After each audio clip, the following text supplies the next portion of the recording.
we learn to read and write, we are empowered to go further. We can build stronger societies. We can create our own future. But too many people lack basic literacy skills. Before the COVID-19 pandemic, 773 million adults and young people could not read and write. Today, the situation is even worse.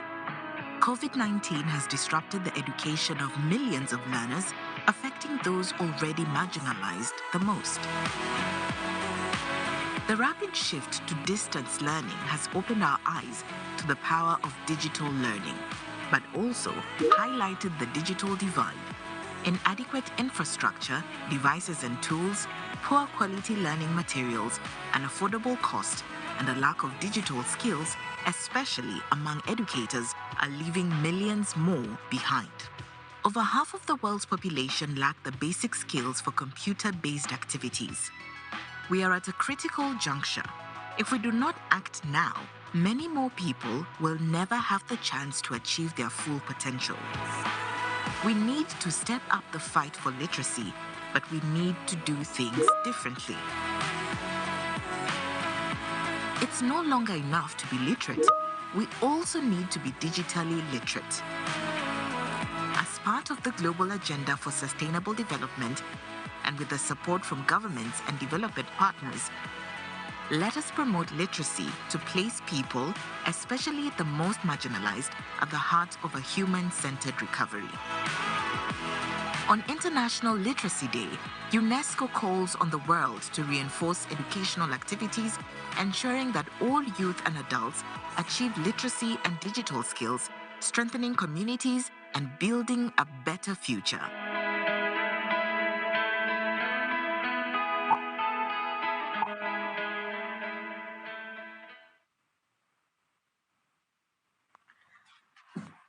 Good morning.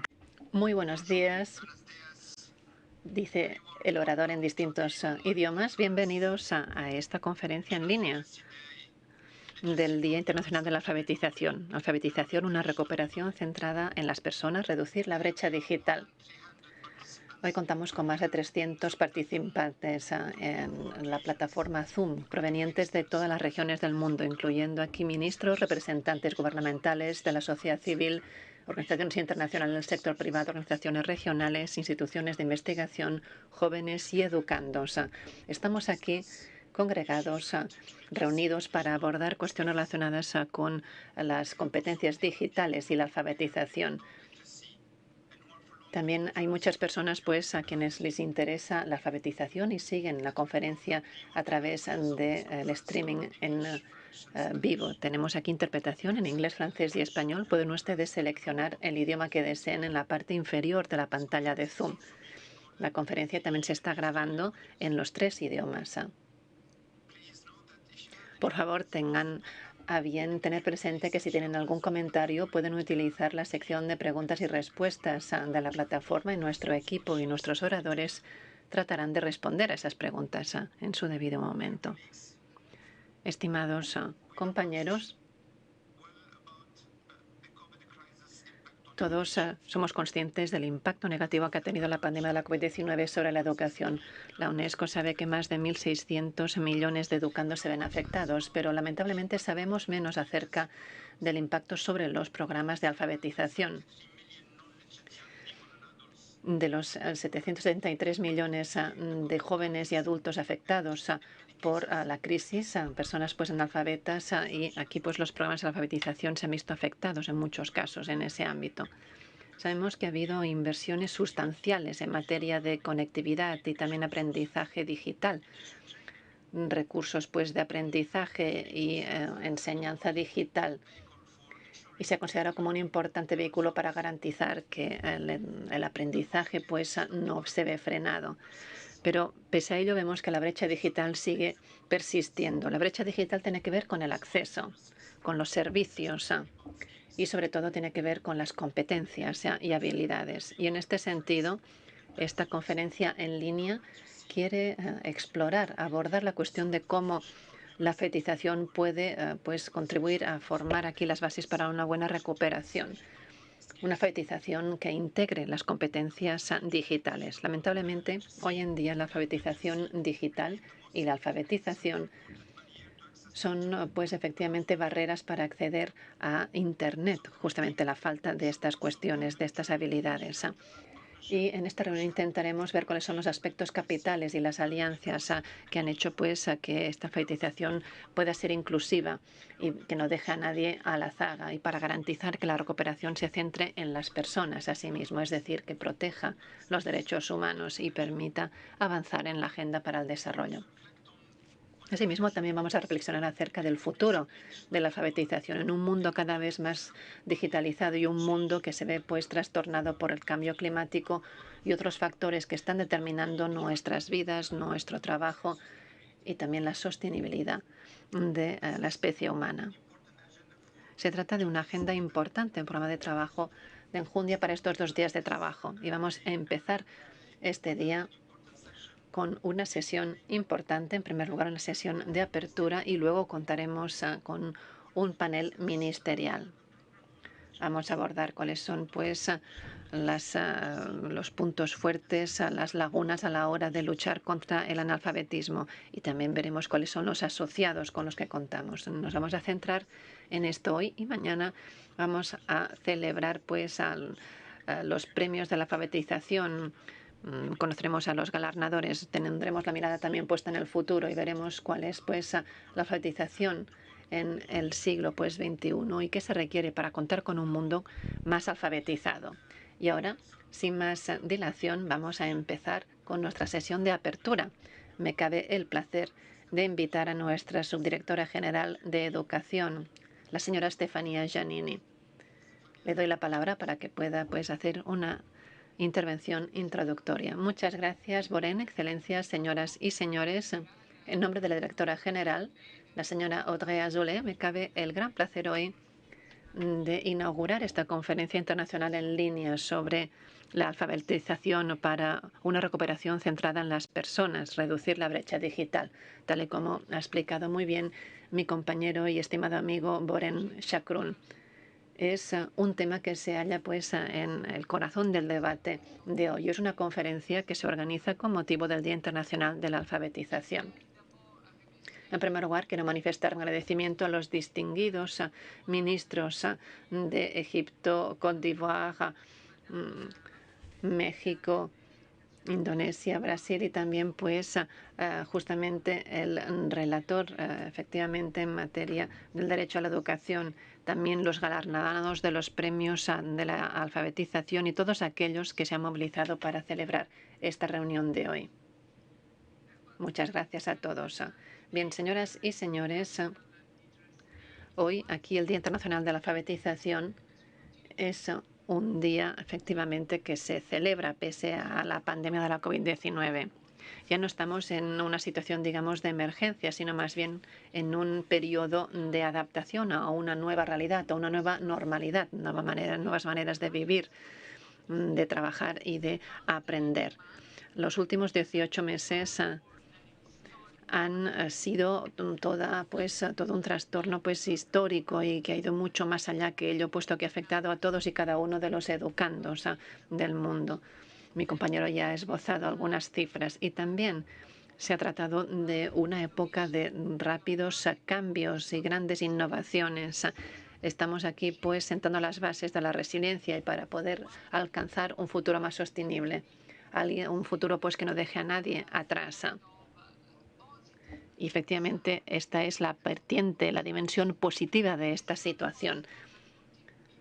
Y efectivamente, esto solo es posible si ponemos a las personas en el centro, en el corazón, y si establecemos, pues, una buena relación con el conocimiento, que se beneficie la enorme diversidad de educandos y de distintos grupos, pues, es lo que intentamos hacer con su ayuda. Porque tal y como todos sabemos, la pandemia ha creado brechas ingentes, empezando por la brecha digital, las ha expuesto. Tenemos aquí que hay países que tienen, pues, con un gran nivel de tecnología para permitir una continuidad de la educación. Es lo que hemos visto desde el principio de la crisis y a lo largo de los últimos 18 meses. Pero, pues, el balance es, pues, matizado, efectivamente. Más de la mitad de la población mundial no cuenta con un acceso a Internet. La UNESCO estima que efectivamente, permítame recordar estas cifras interesantes, que al menos 100 millones de niños pues estarían por debajo del nivel mínimo pues en lectura debido a esta pandemia de la COVID-19. Y efectivamente estos 100 millones se vienen a añadir a los 483 millones que ya se encontraban por debajo de ese nivel pues de dominio mínimo de la lectura. Y esto es sin duda alguna una situación alarmante. Pero efectivamente a todos los niveles vemos que ha habido esa repercusión desproporcionada. Tenemos aquí pues esos 773 millones que se han visto pues afectados y también muchos programas que se han visto interrumpidos a raíz de la situación. El derecho a la educación hoy en día depende cada vez más de pues la conectividad, la conexión a Internet, y la conectividad es una dimensión importante de este nuevo concepto del derecho a la educación que estamos aquí asentando, que estamos debatiendo y forjando conjuntamente. La revolución digital está avanzando a pasos agigantados y el desafío, a mi modo de ver, tiene dos vertientes. Por un lado, pues se trata de mejorar la infraestructura, la asequibilidad, las redes, la seguridad y la protección de datos. Y por otra parte, se trata de hacer que estas competencias digitales se conviertan en un componente fundamental de la alfabetización. Es decir, pues se trata de infraestructura y también pues de personas, por así decirlo, y de esas pues oportunidades que puedan tener de avanzar. Las habilidades digitales son capitales, fundamentales para el mundo laboral y la participación en sociedades que se digitalizan rápidamente. La inclusión sería aquí el hilo conductor, el principio rector, y esto es capital y es algo que tenemos que tener presente. No podemos perder de vista nuestra convicción fundamental, a saber que la educación es un derecho y la alfabetización constituye el cimiento de ese derecho, porque efectivamente constituye un empoderamiento. Education is endangered today. Recent events in Afghanistan have taken the world by shock. Over the past 20 years, the country made strides in education with substantial gains for girls and women especially. The female literacy, let me recall this number, which is an interesting one. The female literacy rate almost doubled to reach 30%. With the support of Sweden, Japan, and Norway, Denmark, and civil society, UNESCO has led the largest literacy program in Afghan history. And this is empowerment in action. You cannot take away the knowledge and skills that have enabled learners to better their lives. But there is a very long way to go still, and UNESCO is determined to support the Afghan people on this side. Well, today we are fortunate to hear from Ms. Asina Sharian, founder and director of the Aid Afghanistan for Education program, a 2018 laureate of the UNESCO International Literacy Prize. I remember very well. Ladies and gentlemen, the pandemic has facilitated new forms of collaboration between governments, education systems, technology companies, the civil society, and communities. UNESCO Global Education Coalition, launched last year in March, now counts more than 180 partners working on the ground with around some flagship, and one flagship involves training 1 million teachers on remote learning pedagogies, including for literacy educators. Another joint initiative launched with the Global Alliance for Literacy aims to provide digital skills training to 100,000 youth and literacy educators in 10 countries. And this is about making things happen at country level, which is part of our mission, of course.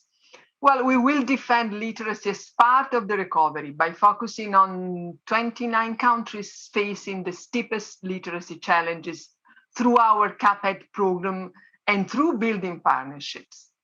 Well, more than ever, we need to harness advances in science and technology and to scale up global literacy force and rally around the shared priorities and clear evidence.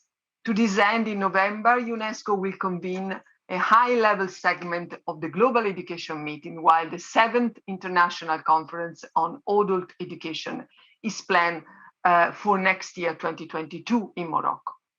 Tomorrow, I look forward to awarding the International Literacy Prize, but already wish to commend the laureates for showing the way to integrate digital skills programs in reaching highly marginalized groups.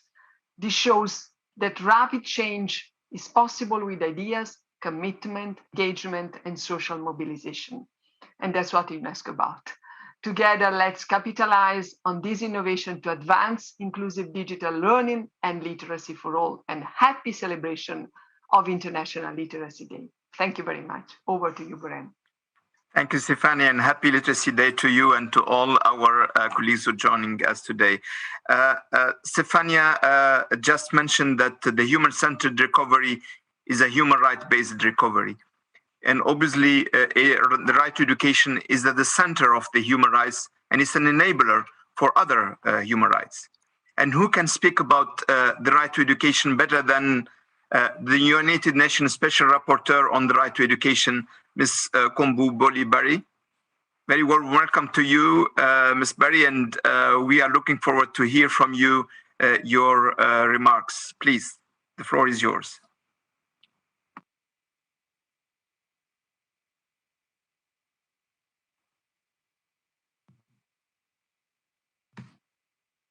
Oui, merci. Thank you very much, Director and Moderator. Your Excellencies, Ms. Giannini, I have to say it's always a pleasure to see you again, and it gives me an excellent opportunity to commend UNESCO for this outstanding initiative that will be long-term, but also for this exemplary partnership with the United Nations Special Rapporteur on the right to education.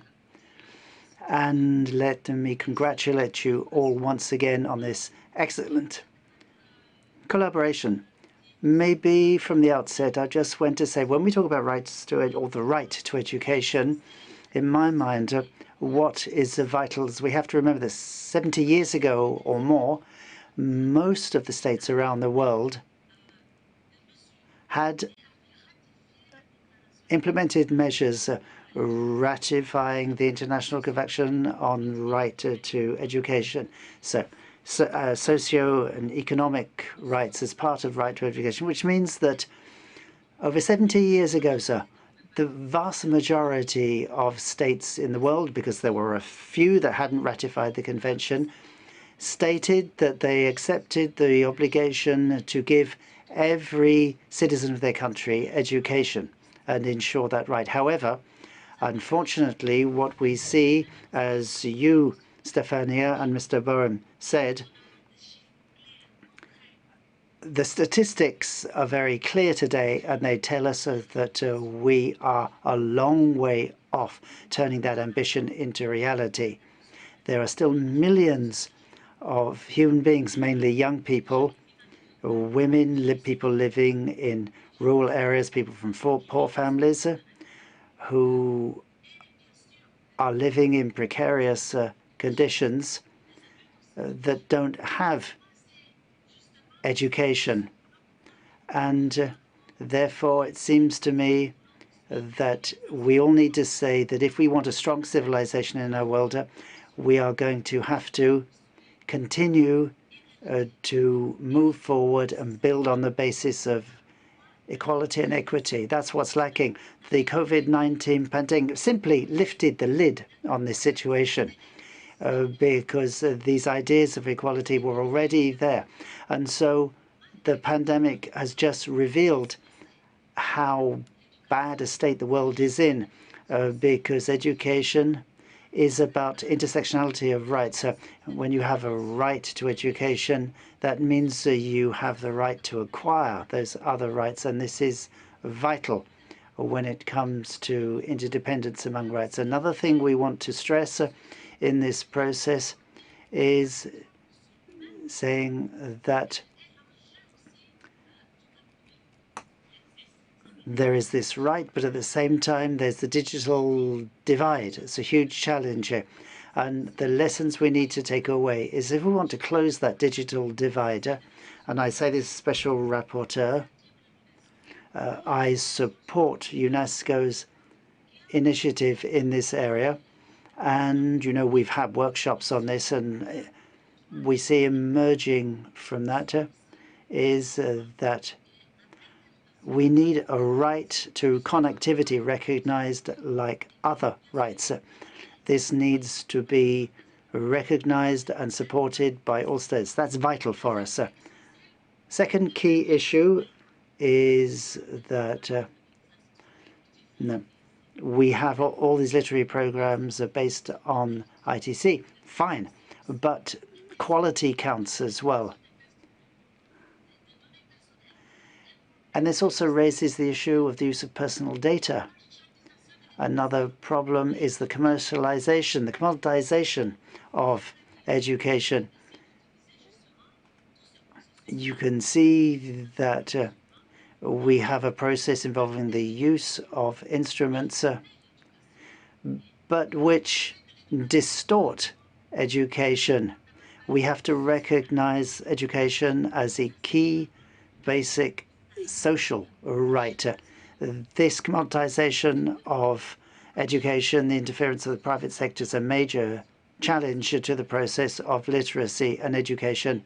And we're going to have to take a very close look at this.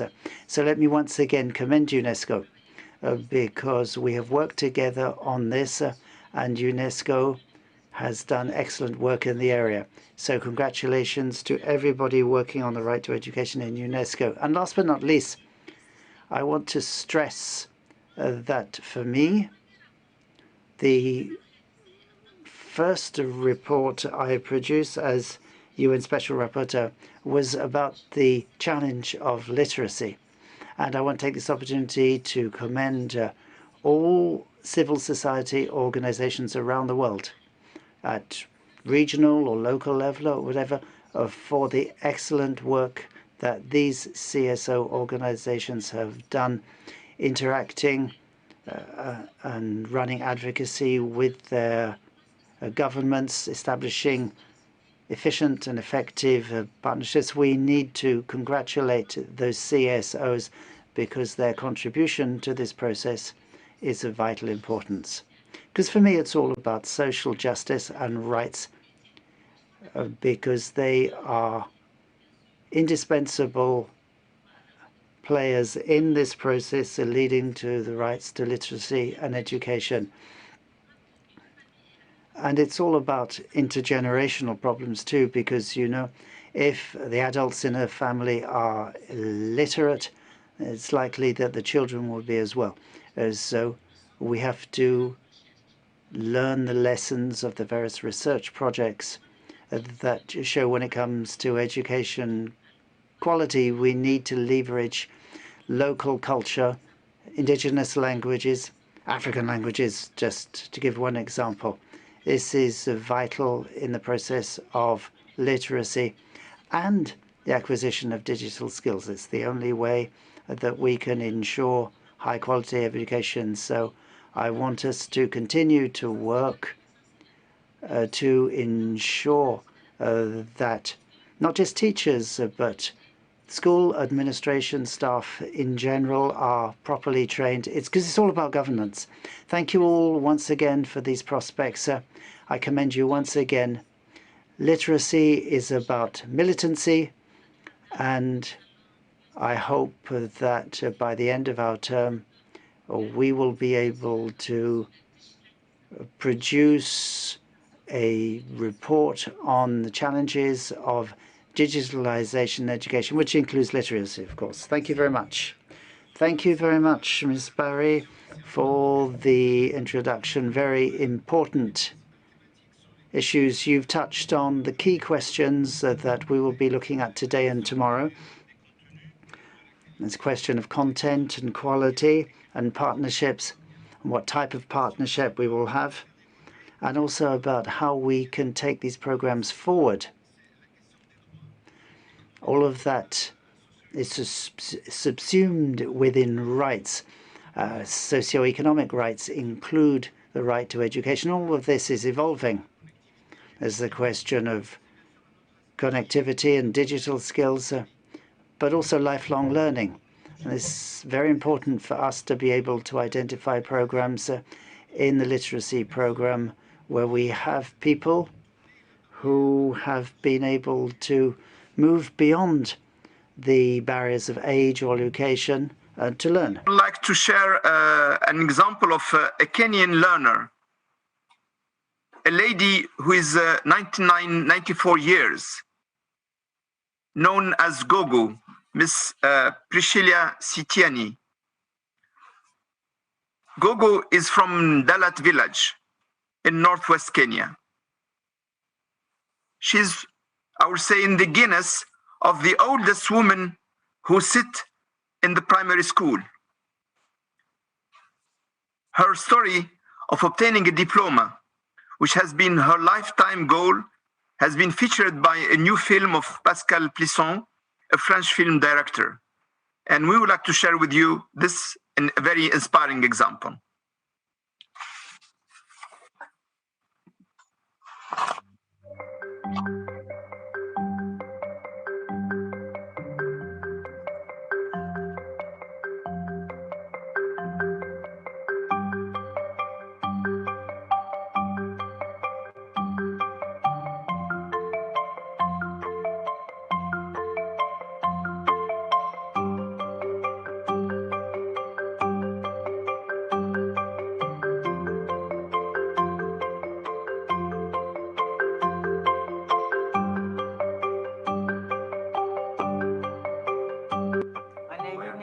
Mami sabi masama ni mami ako mami man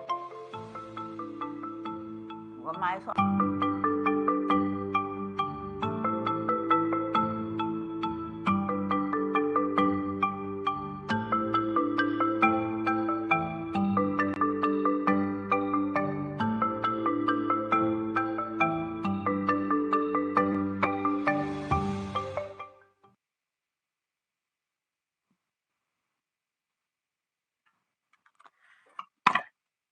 Gogo is saying education is a light to lead our way.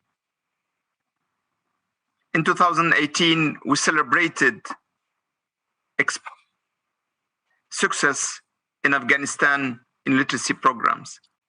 Madame Giannini referred to the data, doubling the number of women literate, increasing by 7 points the adult literacy rate. We celebrated examples and how the civil society in Afghanistan has been introducing and acting for literacy programs. Salam Hasina, welcome to our International Literacy Day. We are very pleased to have you with us today and thrilled to hear from you a few words regarding the experience, regarding what's happening and how we can advance further literacy in Afghanistan. The floor is yours. Mike Hasina, please.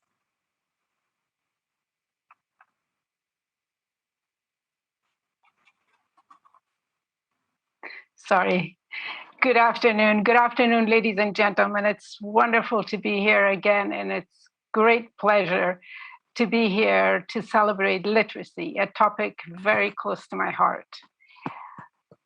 When I saw the glow in the eyes of 40 and 50-year-old women learning how to read and write for the first time in an Afghan refugee camp in Pakistan in 1995, I realized that promoting literacy and educating the population is one of the solutions to the problem of Afghanistan. Literacy and education in its true sense, when it's focused on discovering the potentials of the individual, can enable and empower them to have a strong self-esteem, to have awareness of themselves and their surroundings, and to seek for the true happiness that lives within them. On the other hand, if literacy or education is a memorization mechanism and a road system of learning, the consequences what we see in Afghanistan today. I'd like to share with you a couple of stories of our graduates. two nomad girls in their teen years with nomadic attires and came to our school, and they spoke only Pashto. We never turned anyone away who wanted to learn. So because most subjects were taught in Farsi, our students took the responsibility to translate for these two girls in every class. Within 8 years, they graduated from 12th grade. And one of them was the second student in a class of 25, and the other one was the sixth student in a class of 30. On their graduation day, when I asked them, what would you like to do now? They both said, we feel strong. We want to be in the parliament. Our family has more respect for us. When the electricity bill comes, they bring it to us to read it because no one else can read in our family. Our very first cook in the first school that we opened in 2003 graduated from a school, and within 4 years, she became a math teacher at the same school that she graduated from. I was in the school visiting one day, and her 13-year-old was there. And she said, I am the first student in my class because my mother is educated, and she can help me now. Education is what no one can take away from them. And literacy is the weapon that they can protect themselves and demand for the right that they were born with. I'd like to thank UNESCO for its work in Afghanistan, and I truly hope that it will continue. Thank you. Manana Hasina, thank you very much for joining us today. We know how difficult it was for you to join, and we really appreciate, and we wish you all the best and success also for the program that you have been leading for years and that has been celebrated as one of the most promising practices in 2018. Thank you very much. Thank you to all our speakers and the welcoming remarks from Madame Giannini, Ms. Boli, from Ms. Sherjan. For now, we are moving to the next session for the ministerial panel, and I have the pleasure to hand over the moderation of that session to my colleague, David Achuarena, the director of the UNESCO Institute for Lifelong Learning. David, the floor is yours. Thank you, Boren, and bonjour. Good morning, good afternoon, good evening to all participants. Welcome again to this celebration of the International Literacy Day, and in particular, welcome to this ministerial panel. As my predecessor indicated, I'm David Achuarena. I'm the director of the UNESCO Institute for Lifelong Learning, and I will be the moderator today for this ministerial panel. It is really a pleasure and an honor for me to be in that position, and I would like to introduce our three high-level speakers from three different regions of the world.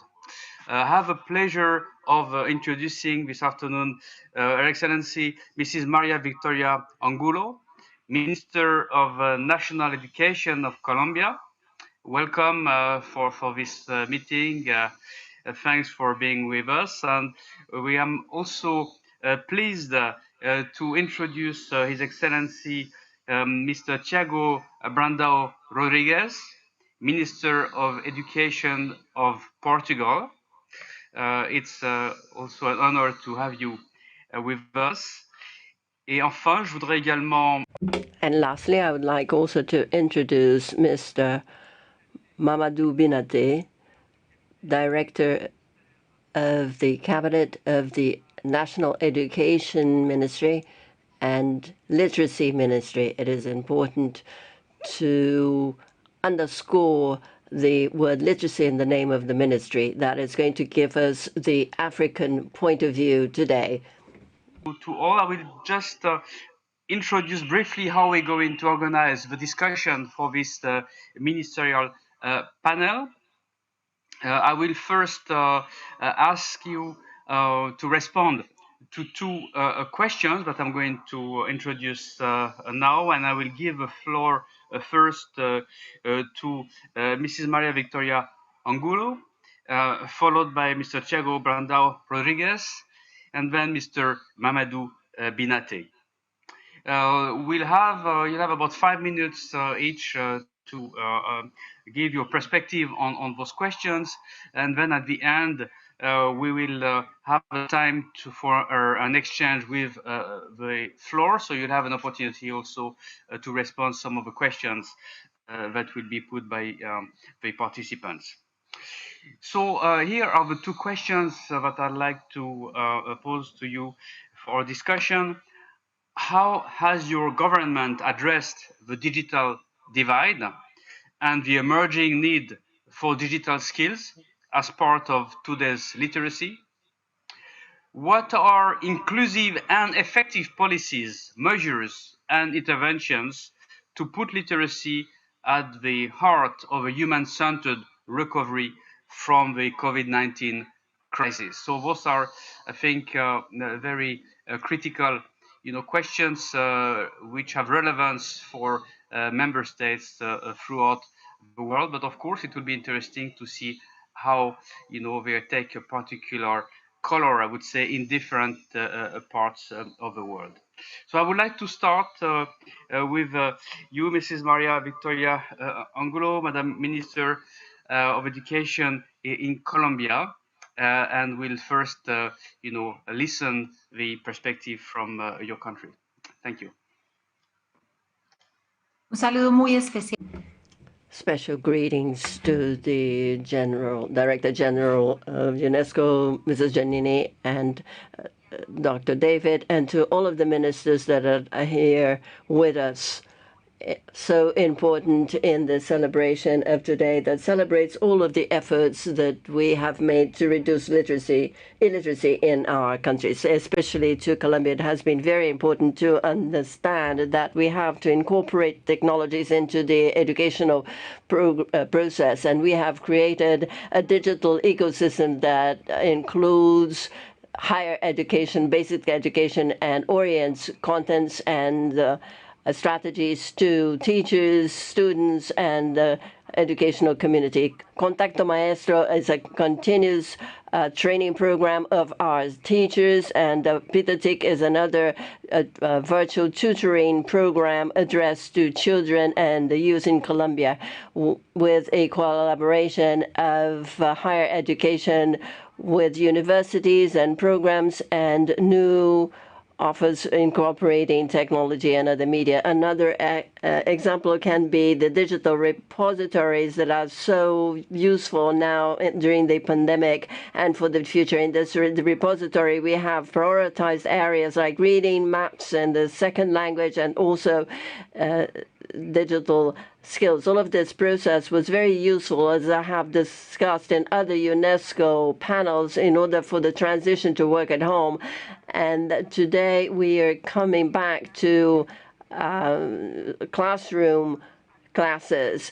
We are about to integrate mass media of technology to a training program that complements and that can help recovering what happened in the pandemic, also resorting to basic skills. And it approaches a second topic, as Mrs. Janine has mentioned, not only incorporating technologies, but it is also important to see how we advise in connectivity. There is a double challenge in Latin America, advancing in connectivity and also progressing in the environmental learning or in the learning environments. We have approved a law for a 10-year program for rural connectivity, which is most needed. And despite the political problems, we hope to achieve 72% of connection rate in the country. Connectivity today is a fundamental right, and no matter what is the party or administration, we should all work together in order to assure the provision of this service, because as President Ivan Duque says, connectivity is equity. And now, centering in the efforts that we have made in terms of literacy, it is very important, as has been mentioned, to have a wide-ranging concept of education, not to speak just about basic skills, but preparing people for life. And this leads to skills and handling technologies, and in preparing citizens, and also the handling of social emotional skills. And in this regard, to conclude my remarks, I'd like to share the strategies that the country has been developing in order to fight against illiteracy. The first of them is to work with high-quality universities in our country in order to create programs that on a continuous basis may articulate the efforts of the various areas and allow for long-term programs covering a very large number of youngsters and adults. And those who spoke before me spoke about providing wider-ranging content for literacy programs. And we have a second model to take into account that has been recently developed, which is a hybrid model for literacy, which is also developed with universities, but that incorporates the radio and other means of technology. We know that this model, as connectivity progresses, will allow us to reach rural areas and therefore continue to reduce the literacy rates in Colombia.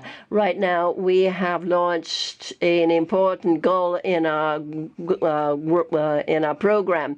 We have 4.2%, but if we look further, it is important to think that over the past 10 years, there has been almost 3-point reduction in the rate, and this has to be a priority in any kind of administration, and to continue progressing in the literacy goal. And I conclude recalling that in the reconciliation and peace program in Colombia, it is also important to provide literacy to those who were involved in the conflict and those who were victims in the conflict. All of them need to incorporate in society in an effective, peaceful way. And for this, literacy is the first step and a landmark in a complete educational pathway. Adult education has to be integrated in the educational process system as a whole.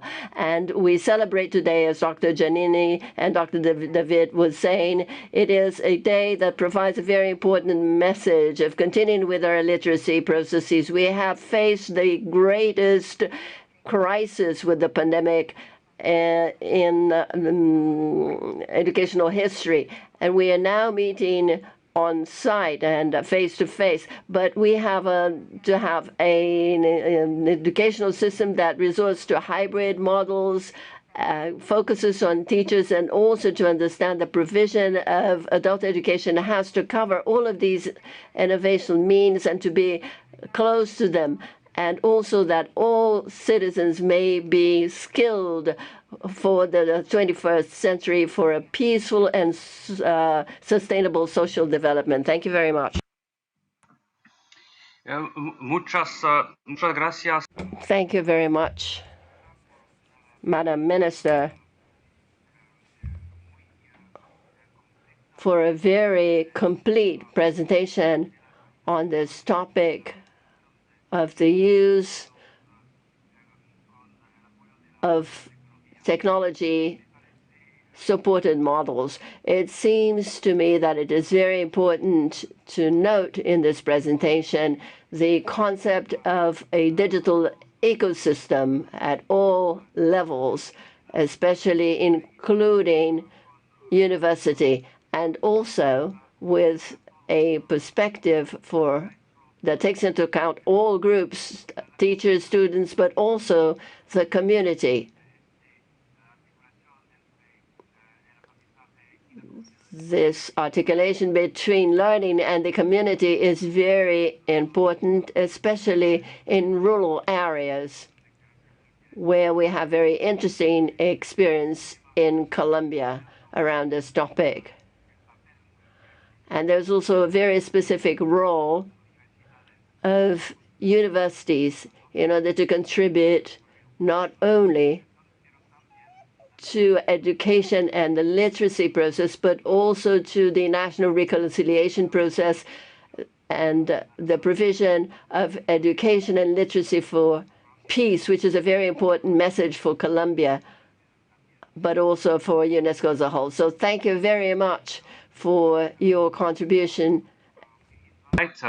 His Excellency Thiago Brandão Rodrigues, Minister of Education of Portugal.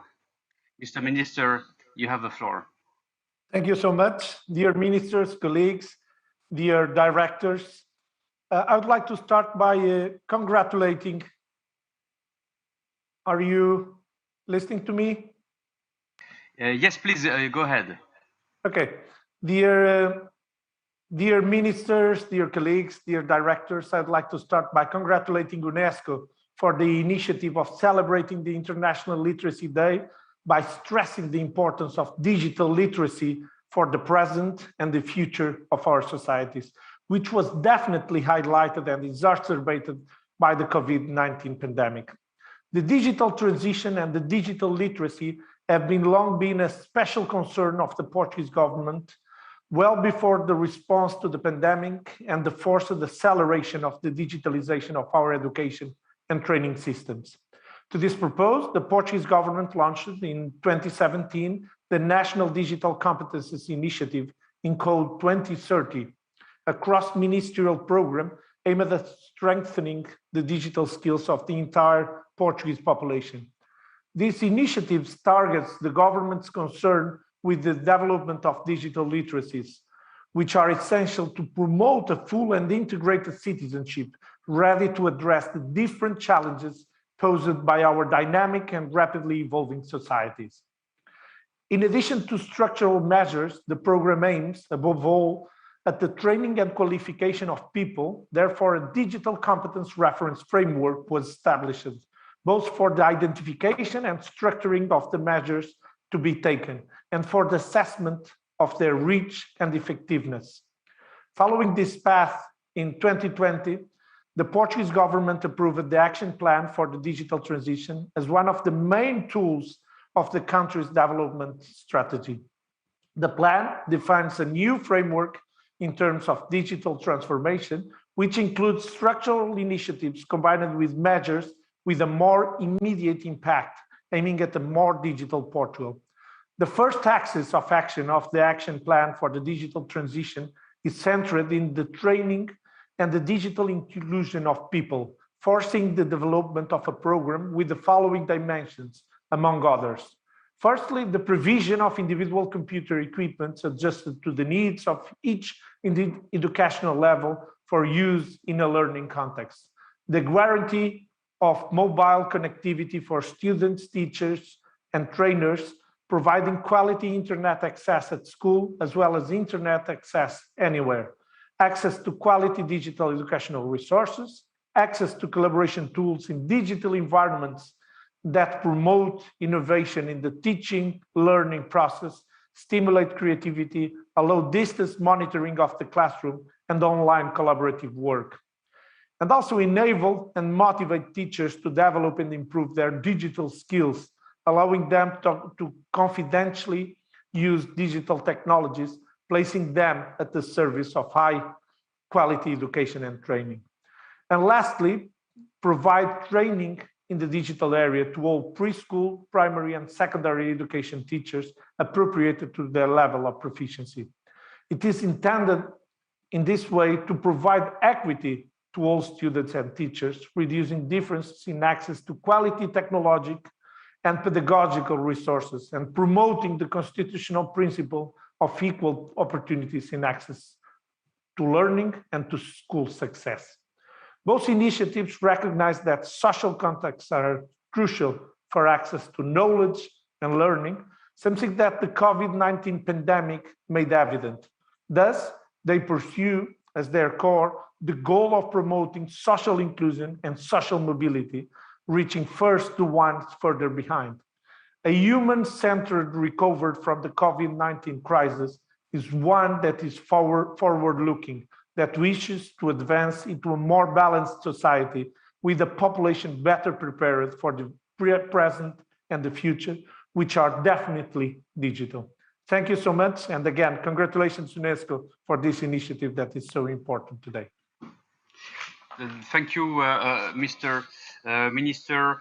The experience of Portugal is one which has been already, I would say, considered as a very innovative approach in the use of technology for transforming the education system in Europe. This is one of the experiences that has been really drawing a lot of attention already for many years. And I think it's quite interesting to see how this is now expanded to a much broader and comprehensive vision for really a national digital competency initiative targeting not only school students, but the entire population. So we see that this example provides a very interesting and powerful illustration of the importance of digital literacy, but also its articulation not only with employment and education attainment, but with citizenship. And again, to quote you, Mr. Minister, putting this policy within the broader social context, in particular in the context of COVID-19, which has amplified inequalities in society and in access to education, is a very important. So social inclusion and social mobility are key goals of this initiative, and this is something that we need to really keep in mind. Thank you again very much, Mr. Minister. I would now like to turn over to another continent and turn the floor over to Mr. Mamadou Binati, who is the Chief of Cabinet in the Ministry for Education and Literacy of Côte d'Ivoire. Mr. Binati, welcome to this panel. You have the floor, sir. Merci beaucoup. Thank you so much, Your Excellencies. This is Stefano Giannini, UNESCO ADG. Your Excellencies, ladies and gentlemen of the ministers. Ladies and gentlemen, let me firstly apologize for Professor Maria Kone, who's minister responsible for education literacy in Côte d'Ivoire, who would have been delighted to take part in today's ministerial level panel. Unfortunately, man proposes, God disposes, and the upshot is that she has other obligations to attend to and asked me to speak on her behalf. Ladies and gentlemen, the 2030 Sustainable Development Agenda calls for a new transformative and universal vision of education, was included in SDG 4, which calls on states as of 2015 to ensure high-quality, inclusive education and ensure lifelong learning for all. In order to meet that challenge, let's say of inclusion and right to education over the next 10 years, UNESCO, in May 2019, UNESCO organized in Abidjan the regional symposium on the right to education inclusion. And we encourage UNESCO to take ownership of the conclusions of that event that are now called the Abidjan Principles. The inclusive society we all aspire to cannot come about without including men and women who were not lucky enough to have gone through schooling when they were young, which is why literacy programs are so important. Today, digital systems seem to be a panacea to improve the literacy of young people and adults. However, for this to happen, we need to develop new skills. The skills of the 21st century that we have to ensure are included in our literacy programs. Côte d'Ivoire in 2016 signed an MOU with the UNESCO Institute for Lifelong Learning, UIL, and decided to put together the so-called RAMA program, which is something that supports literacy programs implemented across 12 African countries, and it means that decision makers and development partners can be given reliable, usable data in the area of the effectiveness of literacy programs. In 2019, UIL worked with Côte d'Ivoire in setting up the monitoring and assessment schemes for the quality of literacy systems using a technical workshop in Dakar from the 29th of April to the 1st of May in 2019. It was then followed up by a similar event in Marrakesh, Morocco.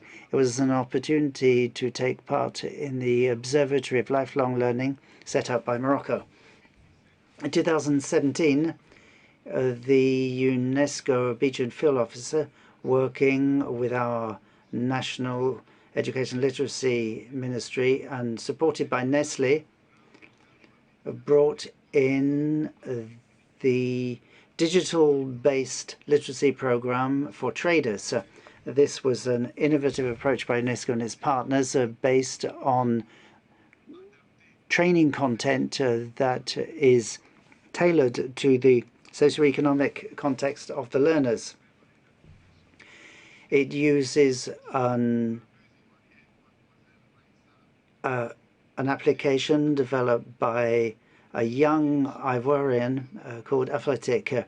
And thanks to this application developed by one of our young people, the people working in the Coutong market in Abidjan and elsewhere have been able to learn to read, write, and count in order to better run their businesses and improve their quality of life.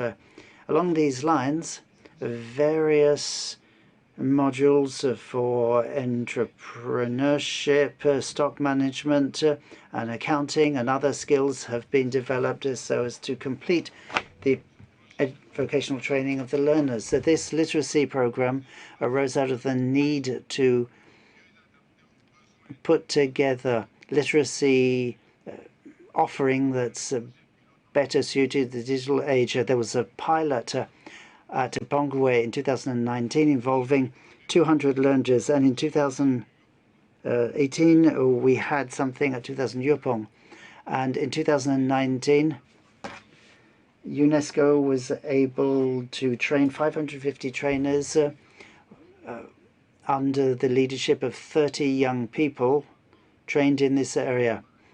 This is a paradigm shift in young people's and adults' literacy programs. And to mark this, UNESCO DG, Azouli, when she visited Côte d'Ivoire in February 2019, went to the Porquet market where she could see for herself the effectiveness of the Athletic-based UNESCO training program.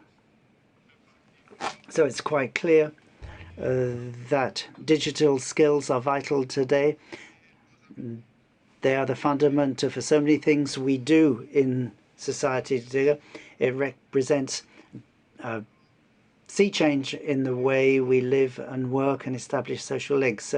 This year, we are proud that GIATIC, an Ivorian NGO working in the areas ITC, has won the 2020 UNESCO Literacy Prize with its project Traders Functional Literacy,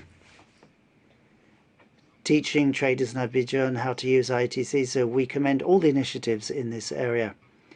Our ministerial department, working with UNESCO, RAMA, and the other technical and financial partners, intends to reform the way we teach and train, in particular in these times of COVID. The level and type of skills offered, along with the type of their mode of communication and assessment have been tailored to fully exploit the potential of digital technologies. The outcome of the big meeting we had in May of this year, and which is leading to ideas, will enable us to reform our quality literacy programs in Côte d'Ivoire. The rapid transformation driven by the revolution in ITC places us face to face with a challenge. We have to learn how to learn. We have to continually learn to adapt. The relationship skills, the soft skills, are of vital importance today. Digital is the leading growth driver, and education means that we will replace learning by learning how to be. So this transformation means that digital skills are now of crucial importance, and we have to be able to move with this. We have to exploit human development, which is the prime asset of any society. It has to be more adaptable, more open, more collaborative, more flexible. Our government's policy is about harvesting the digital dividend across the whole of our population and living world. In Côte d'Ivoire, we have to make sure that people in our country have the necessary knowledge and skills in order to develop human resources at the highest level. So we have to make sure that we can have ITC-driven education development. We need for this the support of our bi- and multilateral partners. We need the support of UNESCO. Thank you all very much.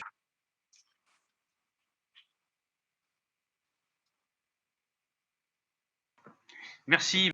Thank you very much, Mr. Binati, for your presentation. It was very comprehensive, not just about the challenges, but also about the initiatives and the schemes that Côte d'Ivoire has introduced in the field of literacy. Let me, in that respect, remind you that Côte d'Ivoire is and has been, since it existed, a member of the World Alliance for Literacy, or the Global Alliance for Literacy, GAL, and that it is a country that has been very instrumental in deciding how this initiative has developed and has worked with other countries. Maybe there are three things that I would take from what you've said and what the other speakers have said, because this reinforces the importance of inclusion.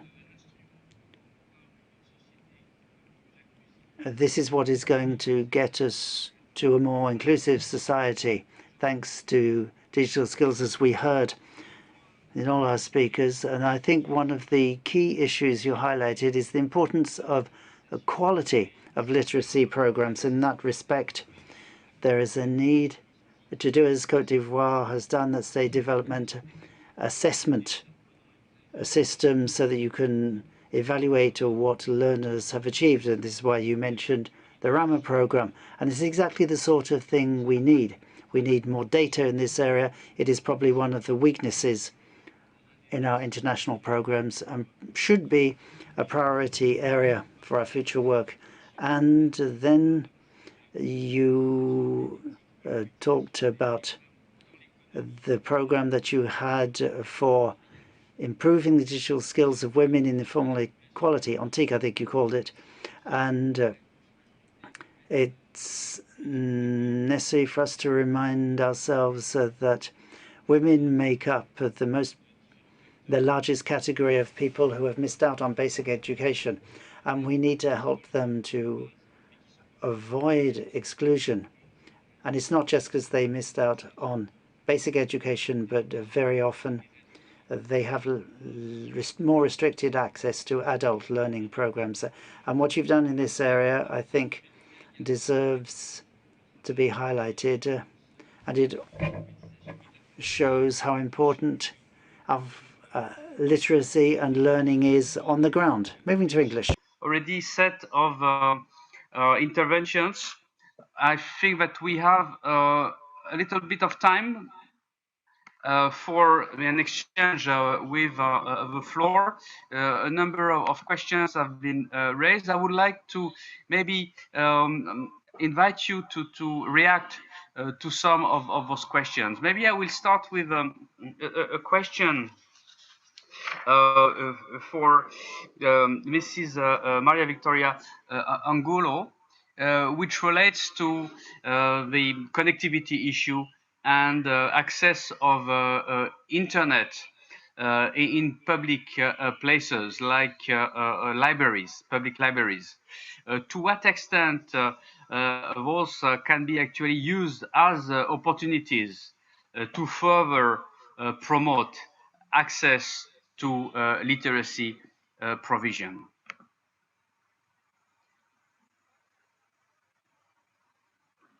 Muchísimas gracias. Thank you very much.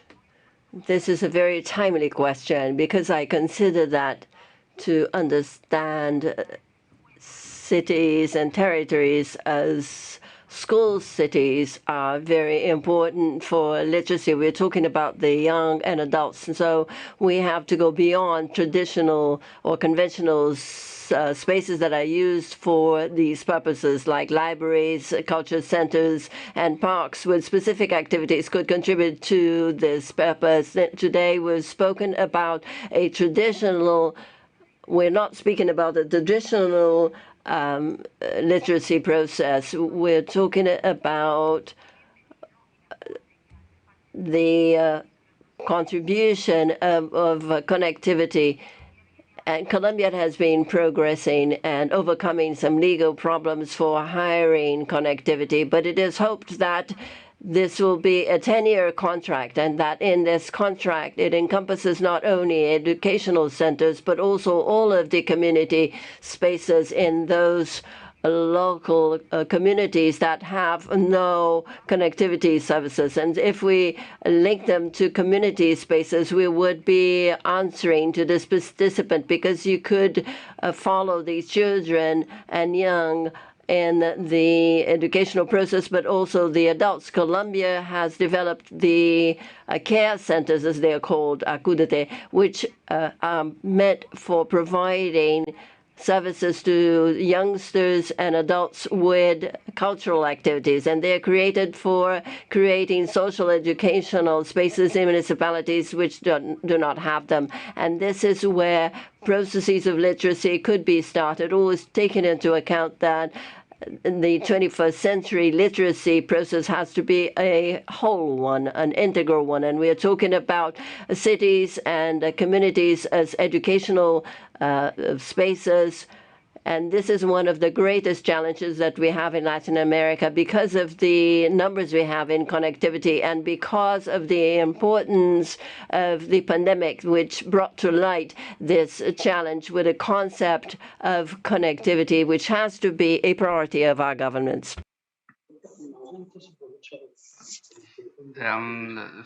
Thank you, Madam Minister. I would like now to turn to Mr. Thiago Brandão Rodrigues, Minister of Education of Portugal, for a question that relates to the legal, I would say, framework.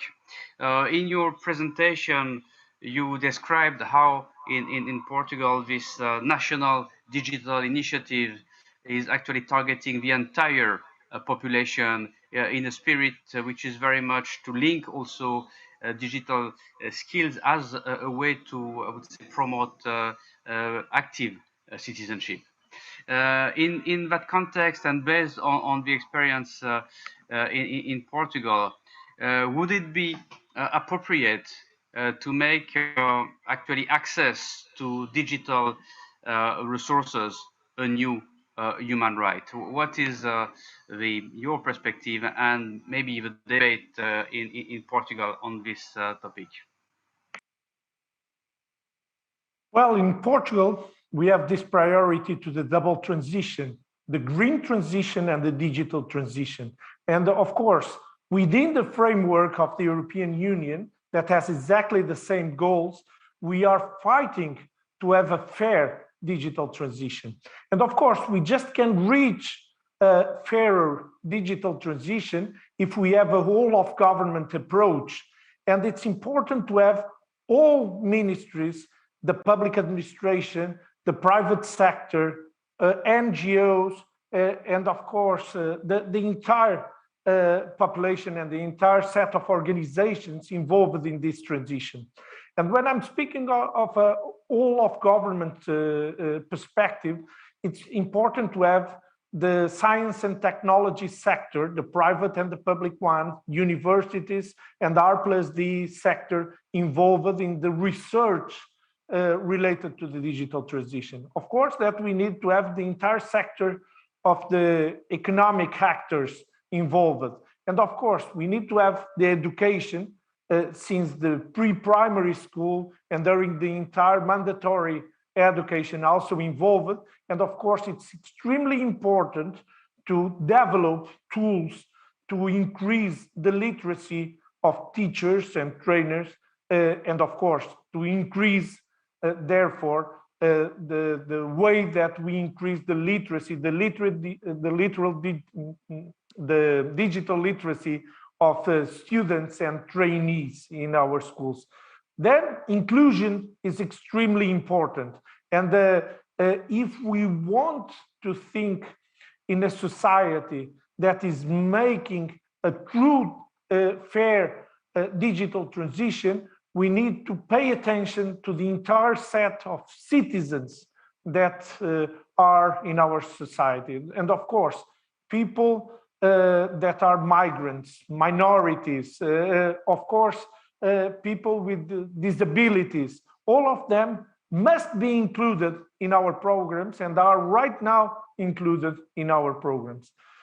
Within the public schools, we were able to start a program last year, and we were able to give firstly, and we have started with students with of families with lower incomes, and we were able to give to students around 300,000 laptops, and also to our teachers. And right now we are in the process of handing the universal access to laptops and also internet. And what we want that from school to the entire society, we are able to positively contaminate the society with this digital transition. Of course, that everything was accelerated by the pandemic. And right now we have more people doing their jobs from home. We have, and we had unfortunately periods that our schools were physically closed, but the activity were kept online. And so right now I think that we are in the good way, but it's impossible to think in a transition that is fair if we don't involve the entire society. If we try to force this digital transition without these characteristics, we can even increase the difference that we have in our societies. So it's important to include migrants, minorities, people with disabilities, and all the ones that need the support to participate actively and in a fair way in this transition. Merci, Monsieur le Ministre. Thank you very much, Mr. Minister. Now, for the last question, I would like to turn to Mr. Binate. We have a question that concerns the learning environments, and especially the problem of access in rural areas which are not covered by internet connectivity and that do not necessarily have access access to television either. So how do you approach these issues in Côte d'Ivoire? And in this context, what kind of mechanisms do you put in place for people who are unschooled?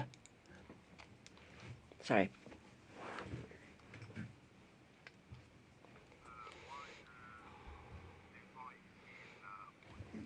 Here, I defend the position of the African continent, and on my own account, I'd like to go back to the issue of connectivity, which was mentioned by the previous speaker, which is a major hardship for the whole of African countries, access to populations, be them in cities or rural areas, to connectivity and equipment. These are essential issues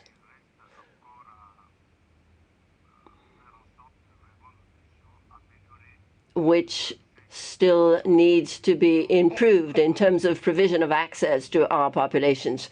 The issue of connectivity and access to equipment is a serious problem. Since 2012, if I can give you an example, we have included in our educational programs the technologies of information and technology into our educational curriculum, which is a subject in its own. So to go into the digital era, we should do it in such a way that there would be a minimal dose of technology in school curricula, a technological culture, and at the same time to use this means as a management tool for the educational system, and also to use it as support for what is taught in class. We have 80% of our secondary schools in a situation where there's no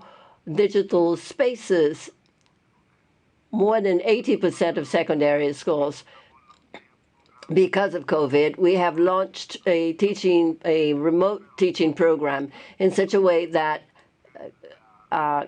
because classes are closed, there would be, or were closed, there would be continuity of teaching. The slogan was, "School closed, but books and notebooks open." And we have essentially used national television for broadcasting these resources, digital resources, because the largest part of the population does not have access to internet, be it in the cities or in rural areas.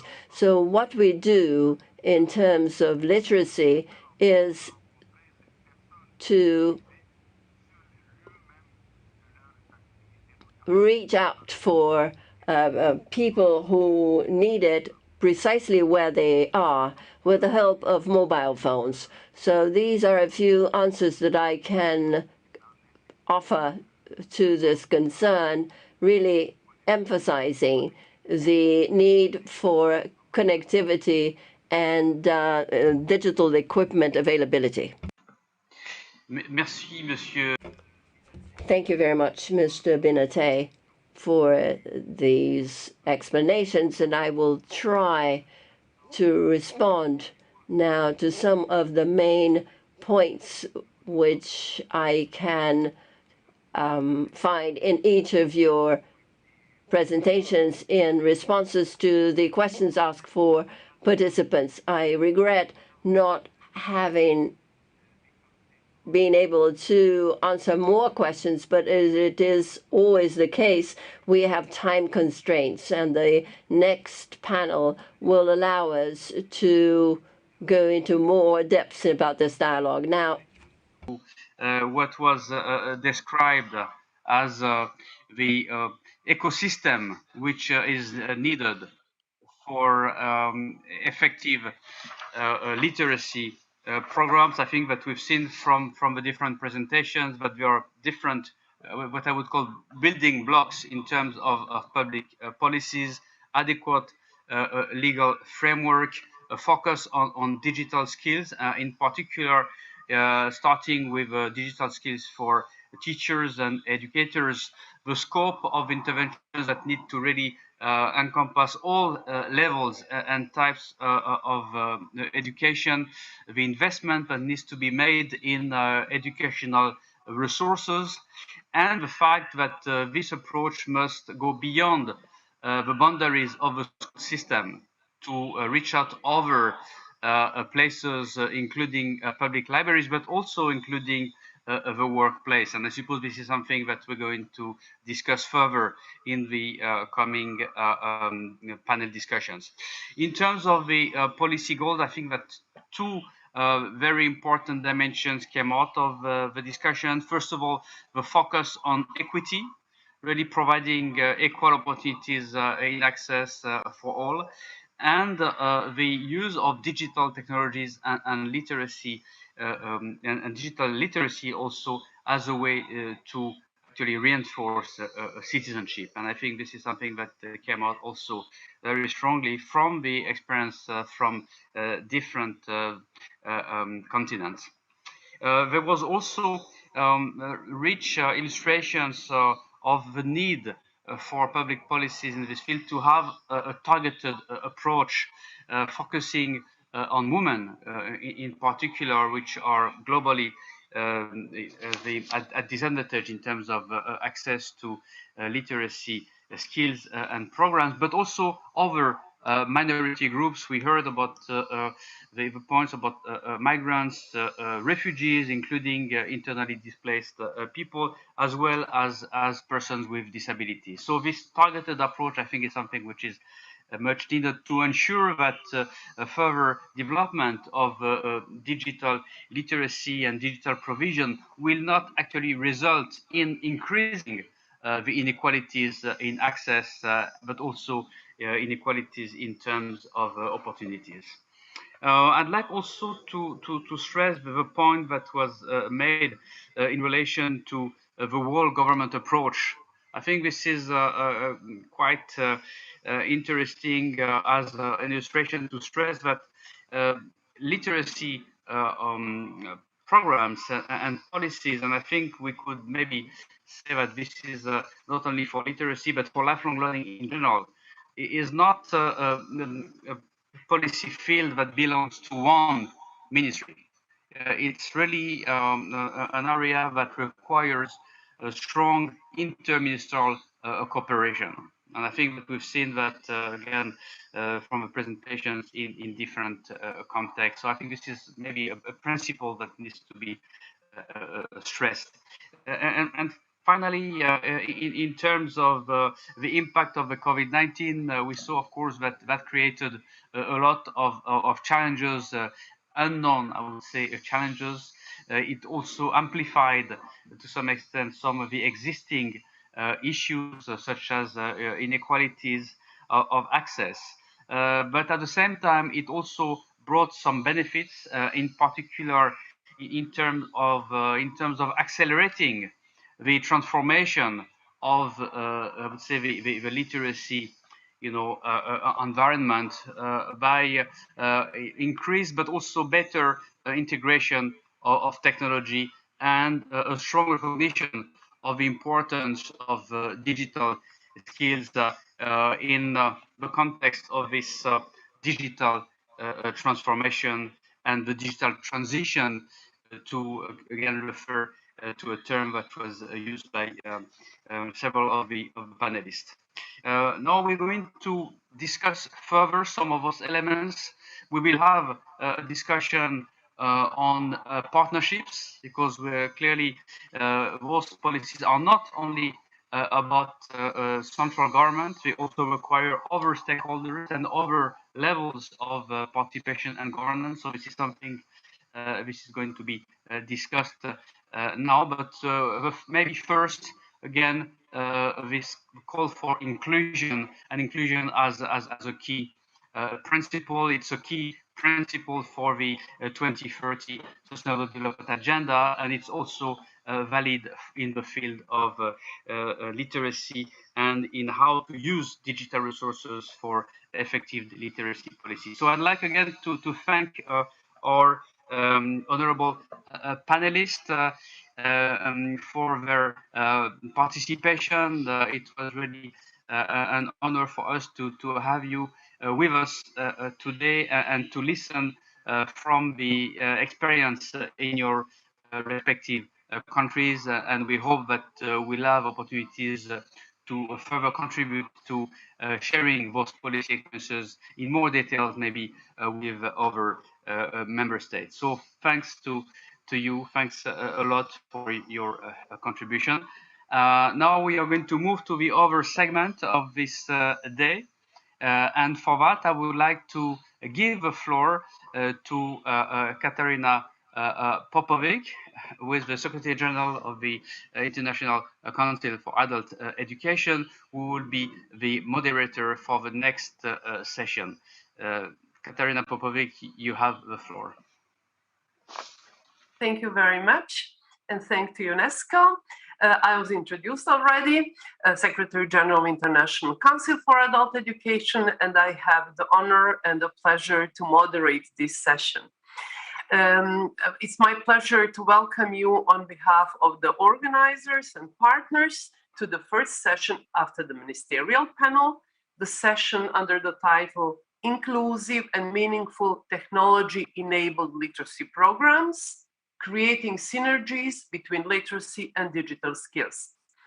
But let me, at the beginning, start by joining the congratulations to International Literacy Day, to UNESCO and to all of us, with a bit mixed feelings. On one hand, we are really happy that we see such a huge interest and attention given to this event and to this occasion. But at the same time, we all share the concern because of the fact that illiteracy is still one of the biggest problems of our time, having therefore also an important place in the Agenda 2030 among the Sustainable Development Goals. The situation and the pandemic, COVID-19 pandemic, made the problem even worse. And we heard already some shocking data, the data about massive school closure, about the children that were left outside of the school with interrupted teaching and learning process.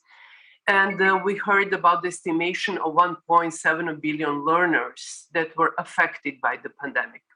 I would like to add that learners of all ages and in all types of education were affected, although in different ways.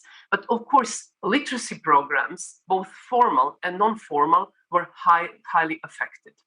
There was a huge effort done by governments, partners, also civil society, and I have to thank to Madame Bori Berry at the beginning that who mentioned this and appreciated the efforts made also by civil society. They all together did their best to enable continuity of the literacy programs. And of course, it wasn't easy, and there were already many challenges, and the technology was there to help and to bridge the huge gap in the literacy programs that was caused by the pandemic. The rapid shift to distance learning happened because of the pandemic, but distance learning is not new, as you know, in the pedagogy and andragogy. But this time it was supported by technology and technological solutions, in some countries with a high tech, low tech, in some countries without technological support. But that was the reality. But this change, this shift also presented at the same time a huge challenge. And it brought again to the attention the question, do people have enough skills to take part actively and efficiently in the education and especially in the literacy programs, and if they have enough skills to engage with activities in increasingly technological and information-rich environment. Distance learning supported by high technology did help, as I mentioned, to bridge this gap, but at the same time, it was a huge challenge because of the digital divide. We are aware of the fact that nearly half of the world population, around 3.7 billion people, are not using the internet. Around the half of the world's population lack the basic skills for computer-based activities, including technology-enabled learning. In addition, there is a lack of digital skills that intersect with other forms of inequality and disproportionately affecting the low-skilled and low-literate youth and adults. Of course, I have to mention that this is one of the dimensions of the problems that we talk about today, technology helping to deal with the important problem of illiteracy, but it also only adds to the huge challenge that the literacy programs are facing today. And I have to remind, well, it's International Literacy Day, I have to remind us of Paulo Freire. So reading the world and not only the word is becoming increasingly complex because the words are becoming digitalized now and the whole world becomes quite complex. So this reading both words and world become really a challenging task. So in our session now, we will have an opportunity to look into how technology-enabled literacy programs can address the literacy learning needs of young people and adults who lack basic literacy skills. We will also take a look at the key factors that enable such programs to be inclusive and meaningful. In doing so, we will also explore the interrelations between traditional literacy skills and the digital skills that we started already to talk about. And we will explore how these skills can be promoted as today's literacy skills to leave no one behind, one of the main goals of the Agenda 2030, while also reflecting on the challenges and inequalities that the digital shift is heightening. We saw that literacy was very useful and needed skills in milding the consequences of COVID-19 pandemic. And that's something that we should explore further. But at the same time, I would like also again to go back to the words of my colleague Bolly Berry, who put it in the context of the human rights. So those both dimensions of the literacy programs should be kept also when we talk about the digitalization and technology that should support further work in the efficient and sustainable literacy programs. So today's session will deal with two main questions. First one, how can learning of digital skills be integrated into the literacy programs in a meaningful manner? And the second one, what are the key factors that make technology-enabled literacy programs inclusive and meaningful? We will first hear three presentations, three speeches. We have three outstanding speakers. And after that, we will have an opportunity to discuss and to exchange about these two questions. So I would invite you to put your questions into the questions and answer box while you listen to the three speakers. And I have the honor to start with the first one and to invite Mr. Mahmoud, who is the director of the National Agency of the Fight Against Analphabetism, ANALCA, from Morocco. So he will tell us more about the work, literacy work in Morocco. So Mr. Mahmoud, the floor is yours. So camera is working, and when you unmute, I'm sure the audio will also be working. Mr. Mahmoud, the floor is yours. And of course, I have to remind you that the time is unfortunately limited to 5 minutes. Merci beaucoup, Madame Katarina. Thank you very much. Let me start by thanking you for inviting me. Unfortunately, Mr. Mahmoud's connection is very poor and at the moment does not allow the interpreter to understand what he is saying. There is interference noise. Je tiens à préciser tout d'abord que le Maroc, avec la pandémie, n'a cessé de développer des efforts considérables pour assurer cette continuité pédagogique et andragogique à l'aide de l'utilisation des technologies d'information et de communication. Tous les départements également concernés par le dispositif d'éducation et de formation au Maroc. Interpretation will resume when the sound makes it possible. Et également l'Agence nationale de lutte contre l'analphabétisme. Can I invite our technical support to intervene and to help? Mr. Mahmoud, we cannot hear you well. Could you please stop for the second to see if technical support can help us? Monsieur, bonjour, Okay. je suis le technicien de la salle et je m'adresse à vous. Je pense que votre micro doit frotter contre la veste et c'est cela qui crée des interférences pour les interprètes. Donc je vous demanderai s'il vous plaît si vous pouvez le rapprocher. Oui, comme ceci, c'est très bien. Merci beaucoup. Vous m'entendez? That's better now. That's better now. Yes, yes. Connection is not perfect, but it's understandable.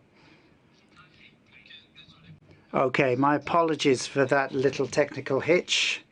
I was saying that Morocco has committed considerable resources to remote learning across all the departments concerned.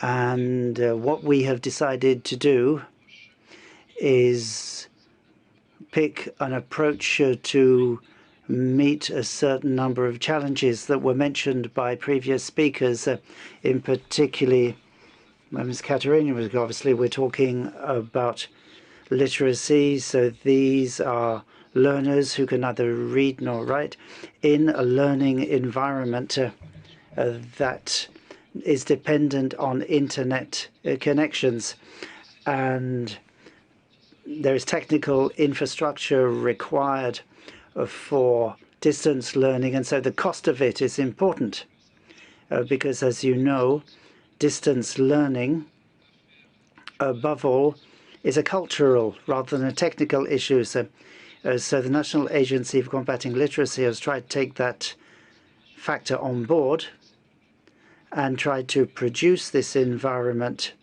with the help of a certain number of partners.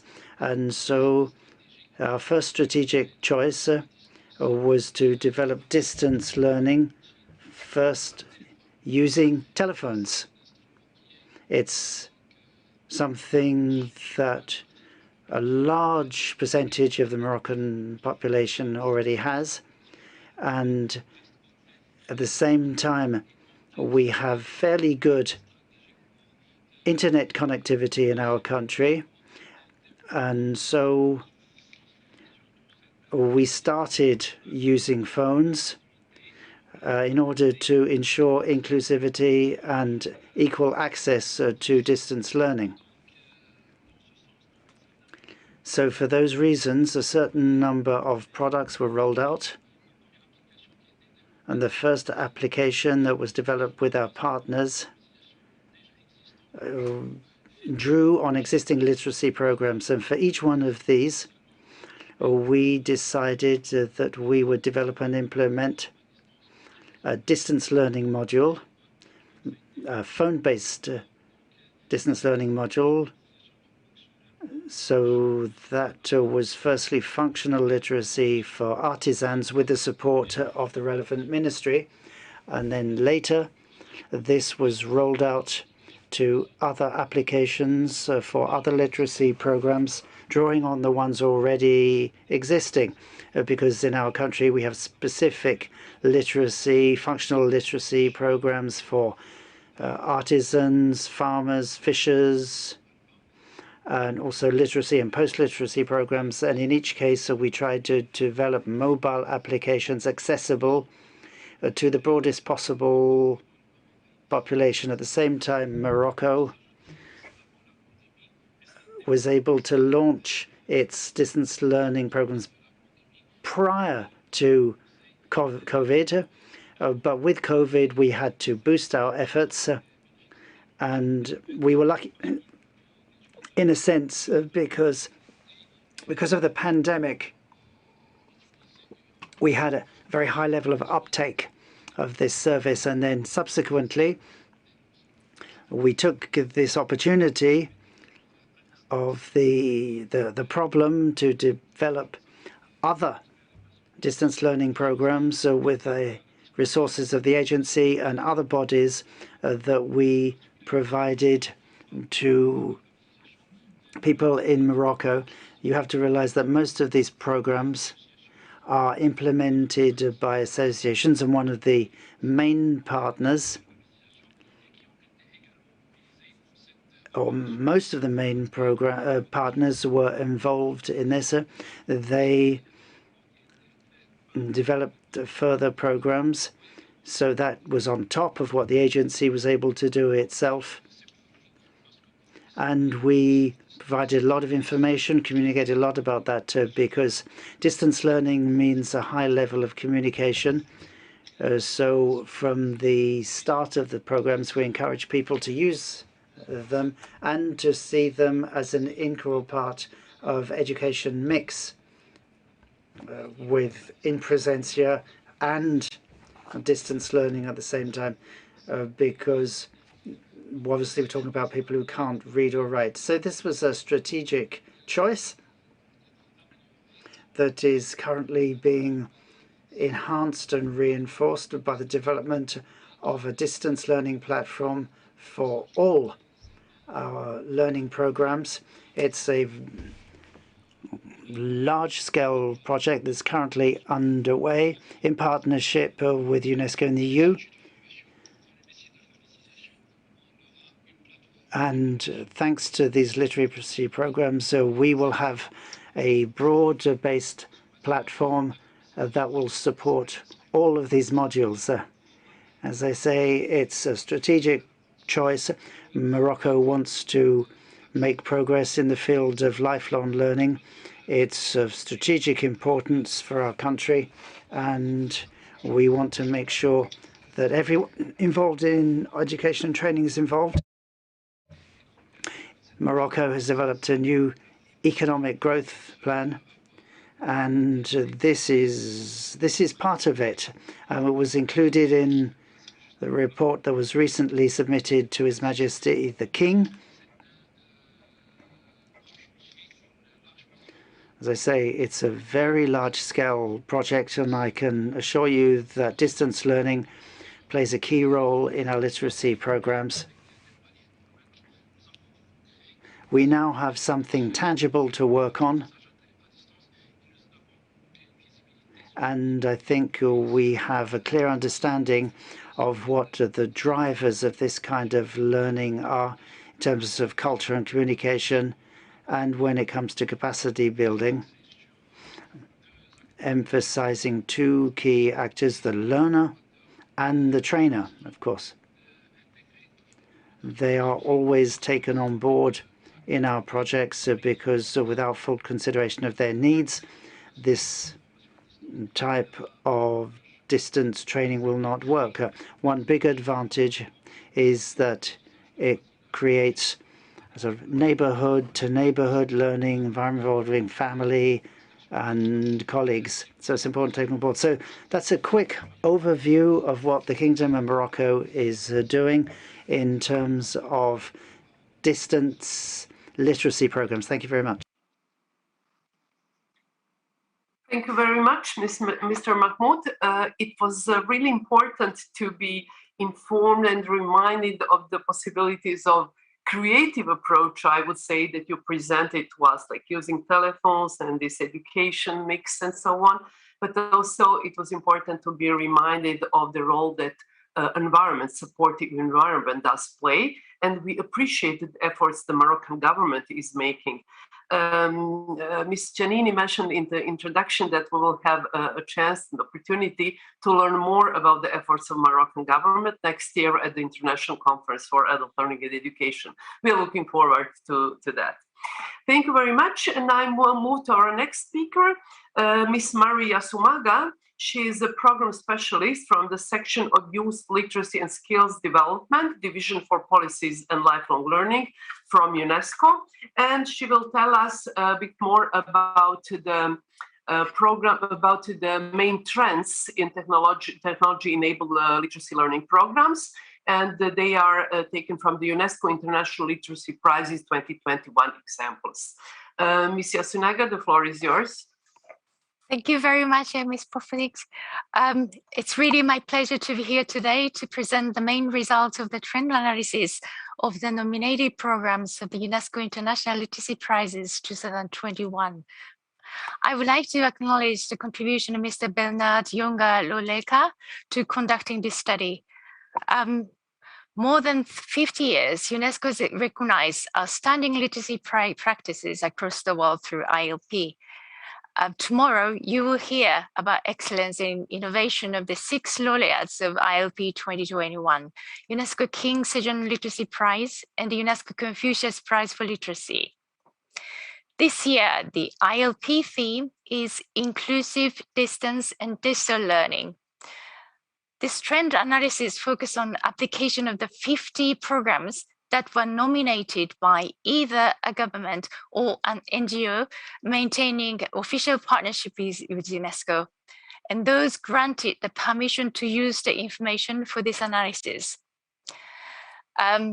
There are 13 programs from Africa, 17 programs from Asia and Pacific, 8 from Arab states, 3 from Europe and North America, 9 from Latin America and Caribbean. So we have a very good distribution relatively of the programs. So main trends emerged. So first of all, modality of distance learning. The most prominent approach is a hybrid learning approach to distance learning that adapts a mix of high, low, and no-tech solutions. So nearly half of the 50 programs use this approach. The overwhelming majority, 84% of the 50 programs adapted digital technologies. The proportion was similar for the 20 finalists. But the digital divide persists. 1 out of 6 programs adapt low-tech and no-tech hybrid learning. The analysis of 20 finalists highlighted a lack of infrastructure, such as internet access, devices, but also the lack of really the skills as well. So as a major challenges. A pandemic period has witnessed the rapid shift to full and partial digital learning. It was really striking that overwhelming majority of the 20 finalists were delivered in person before the crisis. But during the pandemic, 84% of 50 programs adapted digital technology or new approaches to learning, so indicating this drastic shift. These 50 programs, in terms of language, program use a variety of language for instruction, but the proportion of the program that use the mother tongue, the first language, is not high. About 1/3 of the 50 programs reported using mother language to very varying degrees, and 17 programs that incorporated mother tongue spent an average of 56% of their time teaching time in mother language. And then also the majority of the 20 finalists focus on teaching official languages. Target group of 50 programs, nearly half of the programs were directed towards children. The rest are distributed across different age groups. The providers and partners, predominantly provided by the programs are provided by non-state actors, only 14% by the government and 30% by non-profit organization, 20 by NGOs, and then the rest are the individual institution, university, research institution, and private sector partners. But these programs also develop partnerships. The most established partnerships are with the private sector and foundations, 22%, followed by the governments and NGOs and university and research institutes. Good news is that there are more sort of efforts for the evaluating. So more than half of the programs stated that they had been externally evaluated by reputable national or international organizations. And completion, but still the completion is a challenge for learners in several programs. So findings suggest that the majority of programs has had a high dropout rate, some of them really reaching 75%. So now let's also focus the technology-enabled programs. So first of all, the types of digital technology. More than half of the programs incorporated multiple digital technologies. So such as the WhatsApp applications, or the OER, audio, and TV and radios. It's worth noting that despite the use of hybrid approaches, 16% of programs stated that they had not adopted digital technology on a constant basis. The use of digital technologies, analysis of the 20 finalists indicates that these technologies are used to, first of all, to increase learners' access to programs. 80% of the program responded to so that's, and then to access learning outcomes, 70%, to improve literacy skills of learners, 75%, and to improve administrative system governance and program management, 45%. Only a few programs successfully bridged the gap between traditional literacy and the digital skills. So that includes also laureates from Egypt and Guatemala, but also there's a program from Sri Lanka, Open School Program for marginalized learners. Another thing emerging from this study was that the safe, secure digital learning is not really addressed well. Majority of fail really to address this issue in online learning. And despite the fact that nearly half of ILP programs were directed to children, only one program in Canada, Frontier College, has provided online safety training to learners, staff, and volunteers. So, well, to wrap up, the analysis really highlighted the rapid shift to distance learning and adoption of digital technology during the pandemic, as well as a high prevalence of hybrid combination of tech solutions. It is encouraging to see innovative ideas being generated. I will not go into the details here, but 4 years ago, ILD 2070 focused on literacy in a digital world. And at that time, the design of many nominated programs were technology-driven. With a constant evolution of technology scientific knowledge, a shift from the technology-driven approaches to more the learning and learner-centered approach is taking place, and this should be accelerated. I would like to end my presentation by highlighting the need for enhanced efforts to narrow the digital divide, constantly updating our understandings about the potential and limitation of what digital technology can do, and the need for being vigilant to the safety and security issues. Thank you very much. Thank you very much, Ms. Yasunaga, for this great overview and for those precious data. I believe each of them and each of the findings deserves further analysis and discussion. Let me mention, for example, the data on female participation. We should not forget that illiteracy is always includes always the discussion on gender issues. The gender aspects is always very, very strong and important, and even in digital context, it remains the same. Or the data about the gap between traditional literacy and digital literacy, and so on. So we will be glad to receive also the information about, further information about this research. So if you would be so kind to post the link in the chat box, that would be great. Our participants did ask about that. And of course, we are looking forward to tomorrow's session to see some of those programs and to hear more about them. Thanks a lot. And now we move to our third speaker. Now we will hear from a provider, from an organization that is doing concrete work in the field of literacy. It's Deutscher Volkshochschulverband. It's a German association of a folk high school. And our speaker is Ms. Inga Opitz. She is a training consultant for second language acquisition. There was already some questions about the language, and there was this result that was mentioned by Ms. Yasunaga, that only like 1/3 of the 50 programs did use mother tongue. So literacy and language is always a topic that was discussed already earlier and become increasingly important in the digital context. So Mr. Opitz, the floor is yours. Thank you very much, Ms. Popovic. It's an honor to be here. I'm sorry, but I think I cannot start my video. It says the host stopped it, but I can just go on like this. We can see your screen. Yes. We can see it, but you cannot. I cannot start my video, but I think it's okay. Oh, you want to stop it? No, I don't want to stop it. I just cannot start it. I don't know why. Oh, okay. So again, technical support. What could be the reason?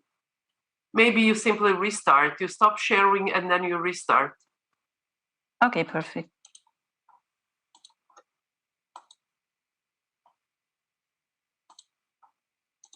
Doesn't work, but I think I just go on. I think now it works. Okay, perfect. Please go on. Okay, thank you very much. Well, the German Education Association, Deutscher Volkshochschulverband, DVV in short, is the umbrella organization for about 900 education centers, which are called Volkshochschulen in German. And these schools are located across the entire country and offer a lot of different courses for adults and young adults. For example, in the area of German as a second language, basic education, culture, politics, or health. Before the pandemic, these courses mainly have taken place in classrooms, and from one day to the other, as we all know, this was not possible anymore. So what happened? The education centers had to close in March 2020, and this also affected the so-called integration courses in which migrants learn German from the beginning up to the level B1. These courses are very important and obligatory for many migrants in Germany, and the adult education centers are the largest providers. So with the closure of the education institutions, about 220,000 people in all over Germany no longer had lessons in German as a second language, as the lessons had to take place in presence so far. But then with Corona, political decision makers decided, at least for the moment, to be open for digital alternatives so the learners would not be interrupted in their language learning process. With our VHS Lernportal, we could make a major contribution here. The VHS Lernportal is a digital platform for learning German and also for acquiring basic skills that we already had launched in 2018.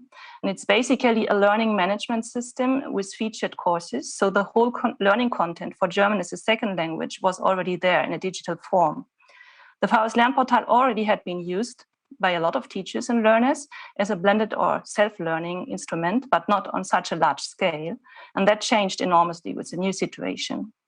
Luckily, we already had an existing and running training program for teachers to get familiar with the platform and its content and to get basic ideas how to implement the VHS Lernportal as a blended learning tool in classes. So we could react quite quickly to the new situation and switch our face-to-face trainings into online trainings.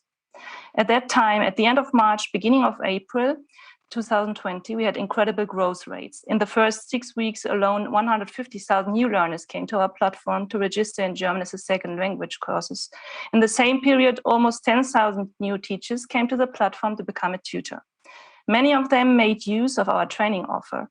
Only between the end of March and May 2020, we realized about 160 trainings with about 5,000 participants just in a few weeks and prepared them for their first steps, switching from face-to-face to online classes.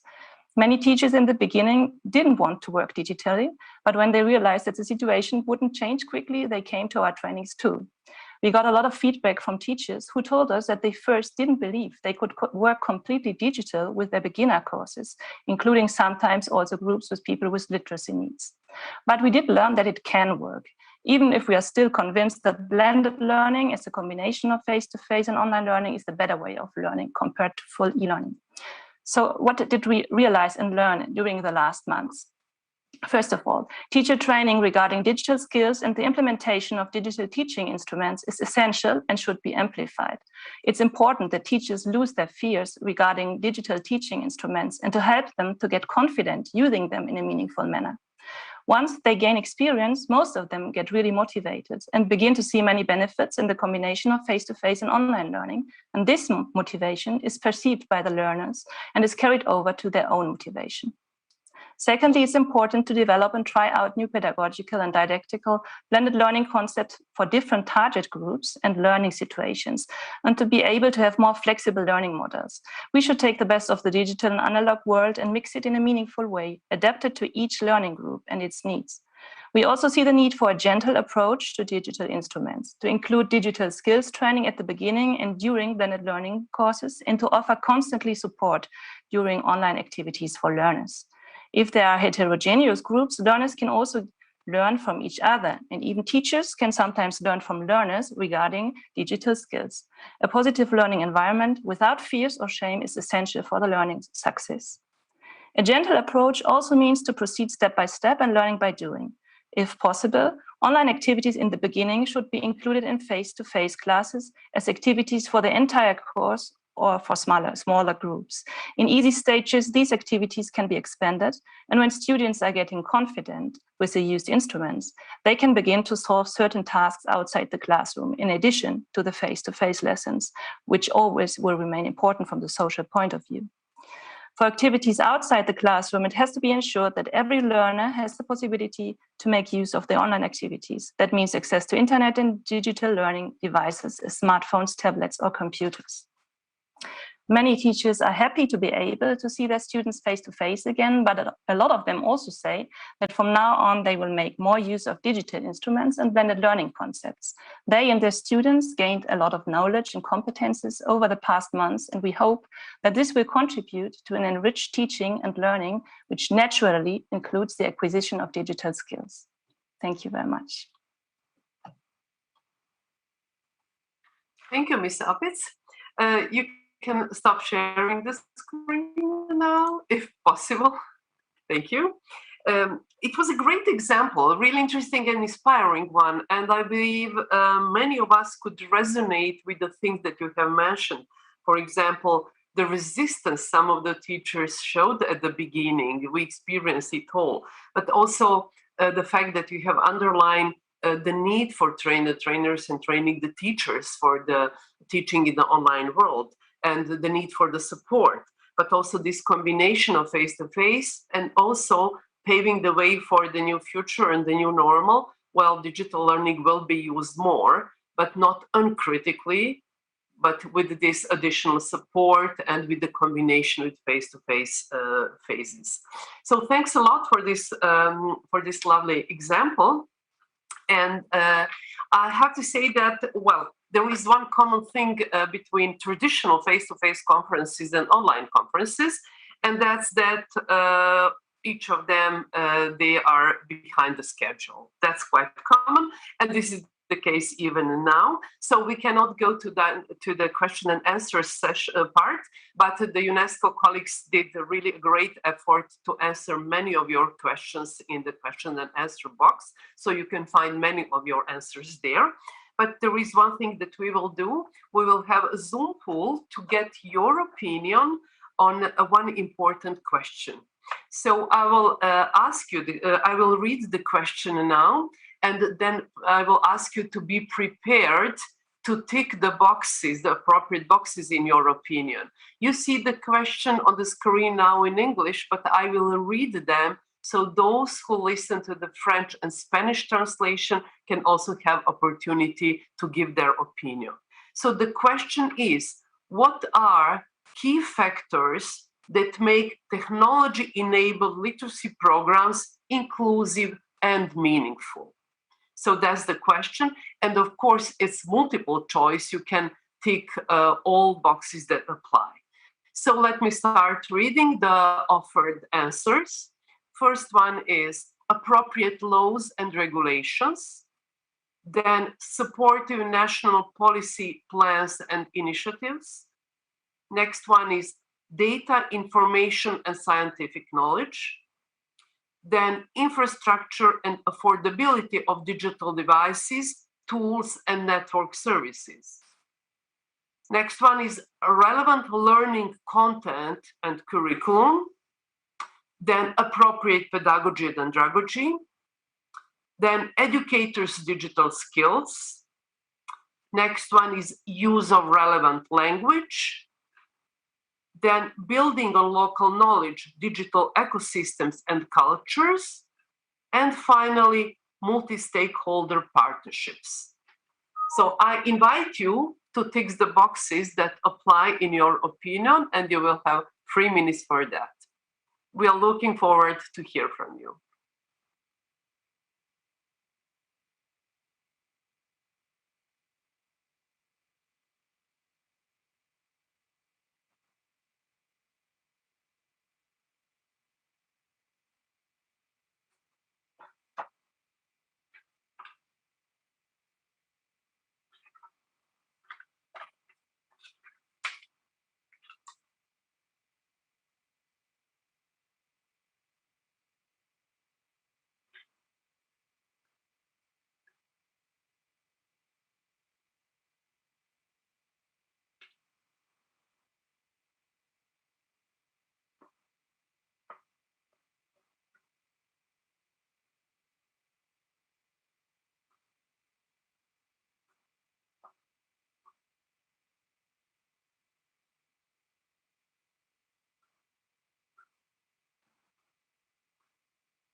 Okay, so can we have the results of the poll?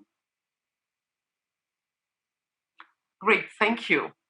So let's see, thank you for your answers. This is the only way to get from such a huge number of participants to have a direct response, and I'm really glad that we have it. So first one is, as I see, infrastructure and affordability of digital devices and networks. So obviously, the discussion on the digital gap where half of the world is not having access, not only because of the lack of the digital skills, but the lack of the infrastructure. So this was proved by the results of this poll. And obviously, this is also your lived experience in your countries or and your regions. And obviously, this is the first step that needs to be addressed, the first problem that needs to be addressed when we talk about digital literacy and what are the things that need to be done to bridge the digital gap. So enable infrastructure, make the digital devices accessible and affordable, and going back to the right to the connectivity, I believe this is also part of this result. The next two that I would consider as the most important, like the first 3 or 4, supportive national policy, national plans and initiatives. So on one hand, we do have the infrastructure, but if it's not accompanied by the adequate national policy, obviously it cannot be sustainable. And again, this is proved through your experience, as we can see now. So this is a very important information for the policymakers at the national level, that the efforts should be combined. So providing the resources and financial resources and digital tools and so on, but at the same time supporting national policies that would also enable adequate supportive learning environment. And of course, educators' digital skills, and I'm really glad to see this one, because I believe that adequate preparation of the staff is crucial for each type of education, and of course for the literacy, including digital literacy. That's the case. There are already many researches proving that not only the skills, but also the attitudes of the teachers and the educators plays a very important role in empowering learners of all ages to enter the digital world and to have courage and interest, motivation, curiosity to learn in that way. So let's say these are the three top answers. Of course, all the others got quite a lot of support as well. We see the data information was also chosen many times, relevant learning content and the relevant curriculum also. And I would translate it in the following way. Digitalization and technological support is about the efficient way to learn. But the good old question about the content and curriculum remains of a crucial importance. And I believe for the literacy, this is the case more than ever, and especially for the functional literacy that we did mention several times here. The factors of local knowledge, relevant language, mother tongue, and so on, they remain also important, and the multi-stakeholder partnership as well. And I will use it to transfer to the final word, trying to sum up a little bit this diverse discussion and these diverse inputs that we had. And I would summarize it in the following way. We saw two directions or two aspects of the problems and two possibilities to discuss it and two ways to address the problem that we are talking about today. And first one is about digital skills. And it's about digital literacy, including needed necessary infrastructure and devices. And obviously, this digital literacy is more and more a precondition for other types of learning. On the other hand, we have a traditional literacy that could be taught in a digital world. This is the first one, is a kind of precondition and a kind of basic requirement in the digital world, but it goes on, it goes further with adding the issue of the content, the issue of assessment, and of course, issue of quality that shouldn't be forget also when we talk about digital context of learning and digital context of literacy programs. And summing up the few most important key points from our speakers, I would say that we saw national efforts, very important national policy programs, also done in a partnership. We saw it in several examples, and we saw the great example of the Moroccan government, but also accompanied by many programs of many other partners. We also saw that digitalization and digital literacy shouldn't be seen as a silver bullet and as a magical solution for the problem of illiteracy. It's a tool, it's a very powerful tool. It's an instrument that could and should be used more and more. We saw some of the great examples, and I believe tomorrow we will see some more. But what remains is a reminder that it shouldn't be taken uncritically. And we saw several examples of successful combination of digital and online teaching of literacy with face-to-face stages and face-to-face approaches. So kind of a hybrid programs. What remains for pedagogy and andragogy is to answer the question, what would be the best combination for what type of the context, what kind of the target groups, and so on. So this is the topic that could be explored further. So I thank to our three great panelists now for their inspiring contribution.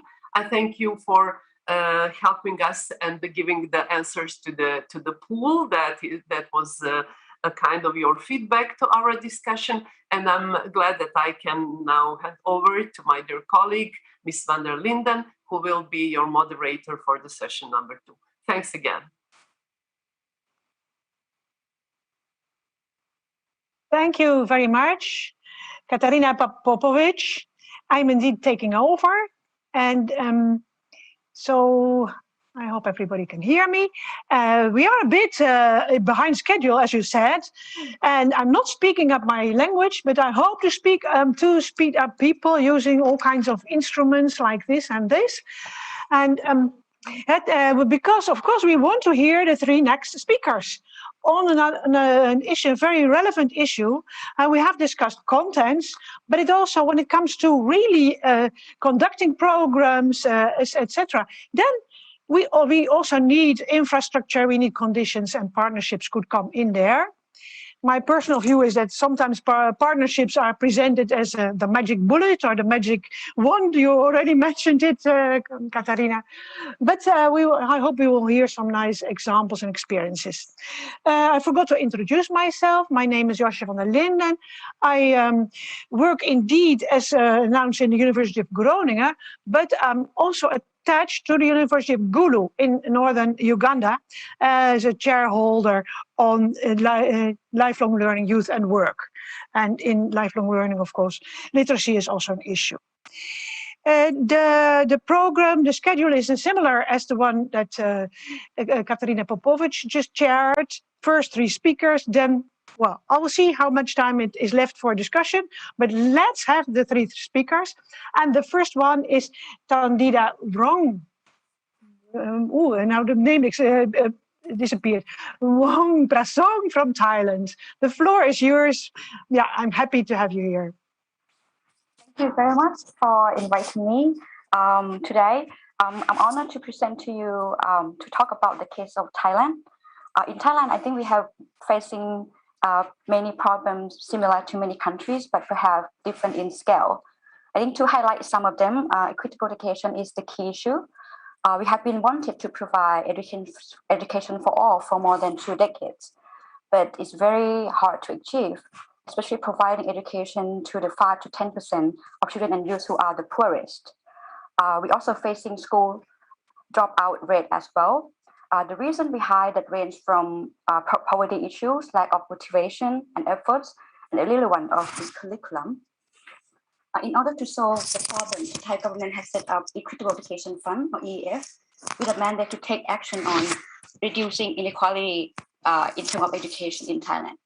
So EEF has been working to finding means of tackling the issue of out-of-school children and youth, and how we can redesign the education that will motivate the last 5-10% of students to learn more and to address the poverty issue that they are facing as well. So since last year, EF in collaboration with UNESCO Bangkok, Ministry of Education and private sector had been working on what we call Learning Koi project to support student education system by reading books and allowing them to financially support their families. So these slides show how the Learning Koi project operates. As pointed out earlier, large number of students and youth who are poor continue to drop out of school because they have to work and support families. We have initiated this project by providing students with tablets. Still, students will read books from the content application, where over 1,400 books in multiple languages are available on tablet, providing through the project. The more students read, the more they earn money. That's why we call it Learning Coin. So the Learning Coin operates on a digital platform where students' daily reading data and progress are monitored by teachers who will give them feedback and support. Then at the end of each month, the database is analyzed to review the students' efforts and achievements to calculate what we call the learning index for each student. Based on the learning index, parents receive cash transfers. So our intention is not to provide money, but help the students have reading habits for their life and livelihoods. When they start reading, if you can imagine, for just 30 minutes or 1 hour per day, after 6 months or a year, it will build many skills for them. including confidence, understanding texts. Once children have literacy skill, it can apply to many things, and also it will give some support to family financially as well. Though it's not big money, the maximum scholarship that student can receive is about $26 to $40 per month, or about 10% of the average family incomes. Next slide, please. The project is piloting in 4 provinces in Thailand, targeting about 500 students. The initial results show that the reading performance of students in some provinces is better than others. This is due to the high engagement and support of teachers and parents. It is essential that teachers and parents are taught basic ICT skills and are familiar with the application in order to encourage and monitor students. Another finding that we found is that continuous communication with teacher is key. Teacher visits allow student and teacher to follow up on progress regularly. As you discussed, technology cannot replace, teacher and student engagement. So it's very important of the continued communication with the teacher and students during this project and reading program. In terms of incentive, providing, and according to our finding, providing frequent financial incentive was effective in maintaining reading times. But more importantly, non-financial incentive also has positive impact on student performances, such as praising or compliment. So recognition of achievement by teacher or award is equally essential to the monthly scholarship. So, excuse me, madam. Yeah, the program I'm is the technician. Sorry. Have a problem with your sound. Your microphone is. We have a friction with your microphone on your coat, so you be aware of that and please put it away because the interpreters cannot work like this. Sorry. Maybe you can hold it in your hand. You can hold the microphone in your hand so as not to touch your clothes. Then we get rid of the interference. So is it better at the moment? Speak a bit, say some words. So is it better at the moment? Yes, that's better. That's better, I think. Okay. Okay, so should I continue the rest of my presentation? Yeah, I think you can continue because we saw the images, so we could get the gist of the message. Yeah. Okay, Thank my you. apologies for that. Okay, so I think also another key thing under this project, and next slide, please, is that what's very unique about this program is that in terms of partnership. So the partnership is also very key to the success of this project. It is a collaboration between governmental agencies like Ministry of Education, Equitable Education Fund, local education services. We also, this project also initiated by UNESCO Bangkok, also provide technical support as well. And also we have partnered with private sector, like communication conglomerate in Thailand and Lenovo also provided internet access and tablet devices to students as well. So I think last but not least, as you can see, we still have a lot to learn. I think we try to look at promoting literacy in dynamic way by trying to incorporate multi-pronged strategies such as technology, literacy program, incentives, and also public and private partnership. So there is also room for innovation, I think, in terms of financing and digital learning and also partnership. So thank you for your time. And if you have any questions, I would be happy to answer them. Thank you. Thank you, Ms. Wong Prasong, if I pronounce it rightly. Thank you very much. I think by seeing your slides, your very informative slides, people got the idea of your presentation. If there are any questions, you can put them, I direct myself to the audience now, you can put them in the Q&A, and Ms.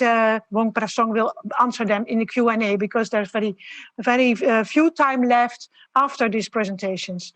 Now, thank you very much, and I think it's very, very creative, very much in terms of partnerships, something that we can learn from. Thank you very much. Okay, that having said, we go ahead to Ms.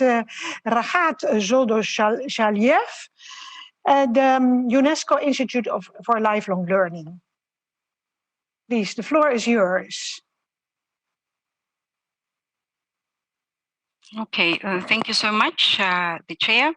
And I would like to start my presentation, if you allow me to do so. And I'm trying to fix the... Okay, can everyone see it? No? Sorry. It appeared and it disappeared. But how about now? Oh, it is there now, it's there. Thank you. So my name is Rahat Joldoshaliyeva, and I'm the team leader at the UNESCO Institute for Lifelong Learning. Today, during this presentation, I'm going to focus on two global level partnership examples in the context of Global Alliance for Literacy within the framework of lifelong learning. So Global Alliance for Literacy, or we call it as GAL, was launched on 8th September in 2016 during the 50th anniversary of International Literacy Day. And in the context of GAL, we conceptualize literacy as a foundation for lifelong learning, an integral part of the right to education. And it was initiated to support member countries with low literacy rates and countries in which the large youth and adult literacy population with who are lacking basic skills live. So the vision and the mission of GAL, or of the Alliance, are the following. By 2030, all youth and a substantial proportion of adults, both men and women, achieve literacy and numeracy. And the mission is to support the achievement of SDG 4.6 by galvanizing action in 29 countries through improvements in national policy strategies, evidence, and innovation. In late 2018, GAL, the Alliance, started focusing on 29 countries, and the list of these countries are on the slide. And if you need further information about these countries, please visit our website of UNESCO Institute for Lifelong Learning with specific information of the countries. And we also have on the website the specific profiles of each country, as you can see on the slide. This is an illustrative example for Niger. And here you can see that we provide demographic information, their levels of education, but also literacy rates by age and economic indicators, specifically looking at the education funding in general, but also specific to literacy funding. And GAL itself has the following objectives. It's a global platform of stakeholders who advocate for the importance of youth and adult literacy and catalyze in an effective or in a coordinated manner all the efforts to improve it in the countries that need it the most. And these are the specific objectives. In order to achieve these objectives, GAL has developed a strategy, and it was adopted by the 29 member countries in April 2020.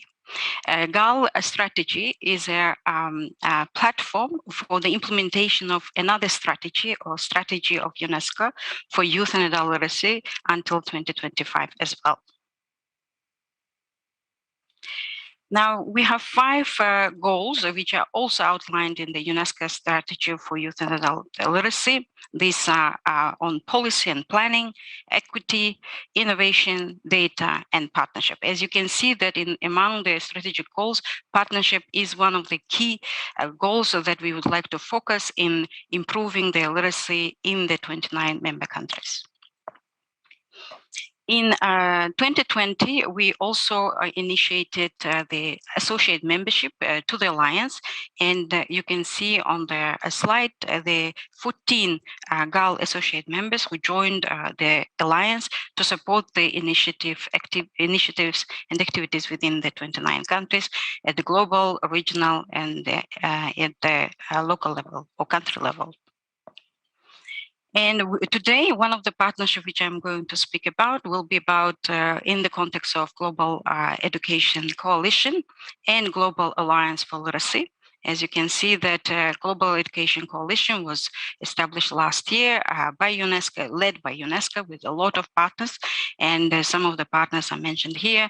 They are the coalition partners include multilateral partners, private sector, civil society, media and networks, and many other partners who are supporting the efforts of all the governments at the national levels, but also at the global level, to improve, to ensure the continuity of learning during the pandemic. And the Jack and Gal initiative in specific was actually was started to respond to some of the questions that we have or the challenges that our subsector which has encountered during the pandemic. This is related to poor infrastructure, unpreparedness of the subsector for remote and distance education provision, which became very dominant during the pandemic, limited access to technological devices by the providers, by the teachers, by the learners and communities, absence of continuous training for the literacy educators, managers as well. This comes back to the context prior to the pandemic, where predominantly the literacy provision was predominantly in person. And of course, low digital competency levels of the literacy educators. Now, in order to start some of the work, we have focused on the literacy educators, and I was very pleased to see in the poll before this session that one of the three top areas was actually that included the literacy educators' digital skills. And I would like to highlight that this is one of the reasons we would like to focus on helping literacy educators improve their instructional and teaching approach by effectively using digital technologies available to them in literacy provision, in literacy teaching. The scope is set by the end of 2022. In at least 10 GAL countries, we would like to reach out to 100,000 literacy educators by training them in effective use of technologies in literacy teaching and learning.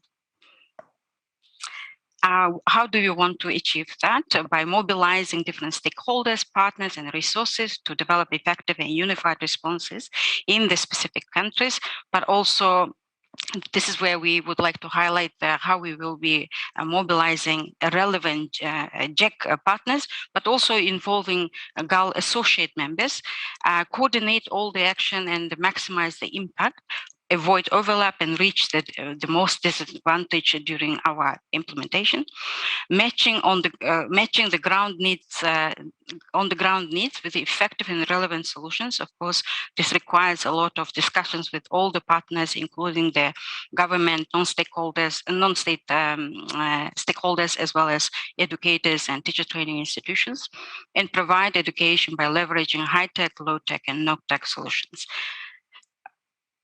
And how do we do it in that way? As I have already said, that we will be mobilizing. Sorry to interrupt. I'm just interrupting.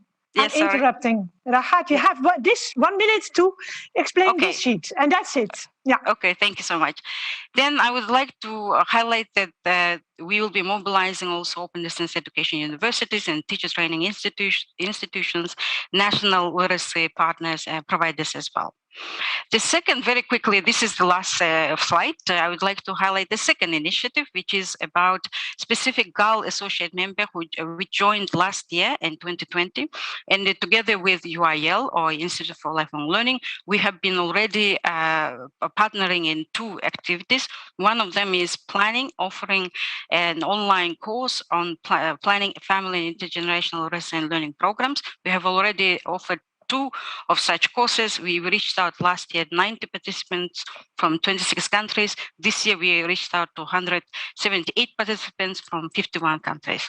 And the second one is about guidelines on open and distance learning for youth and adult literacy by publishing a document and following up with offering an online course to literacy providers. And thank you so much. Thank you, Mrs. Shalieva. Thank you very much.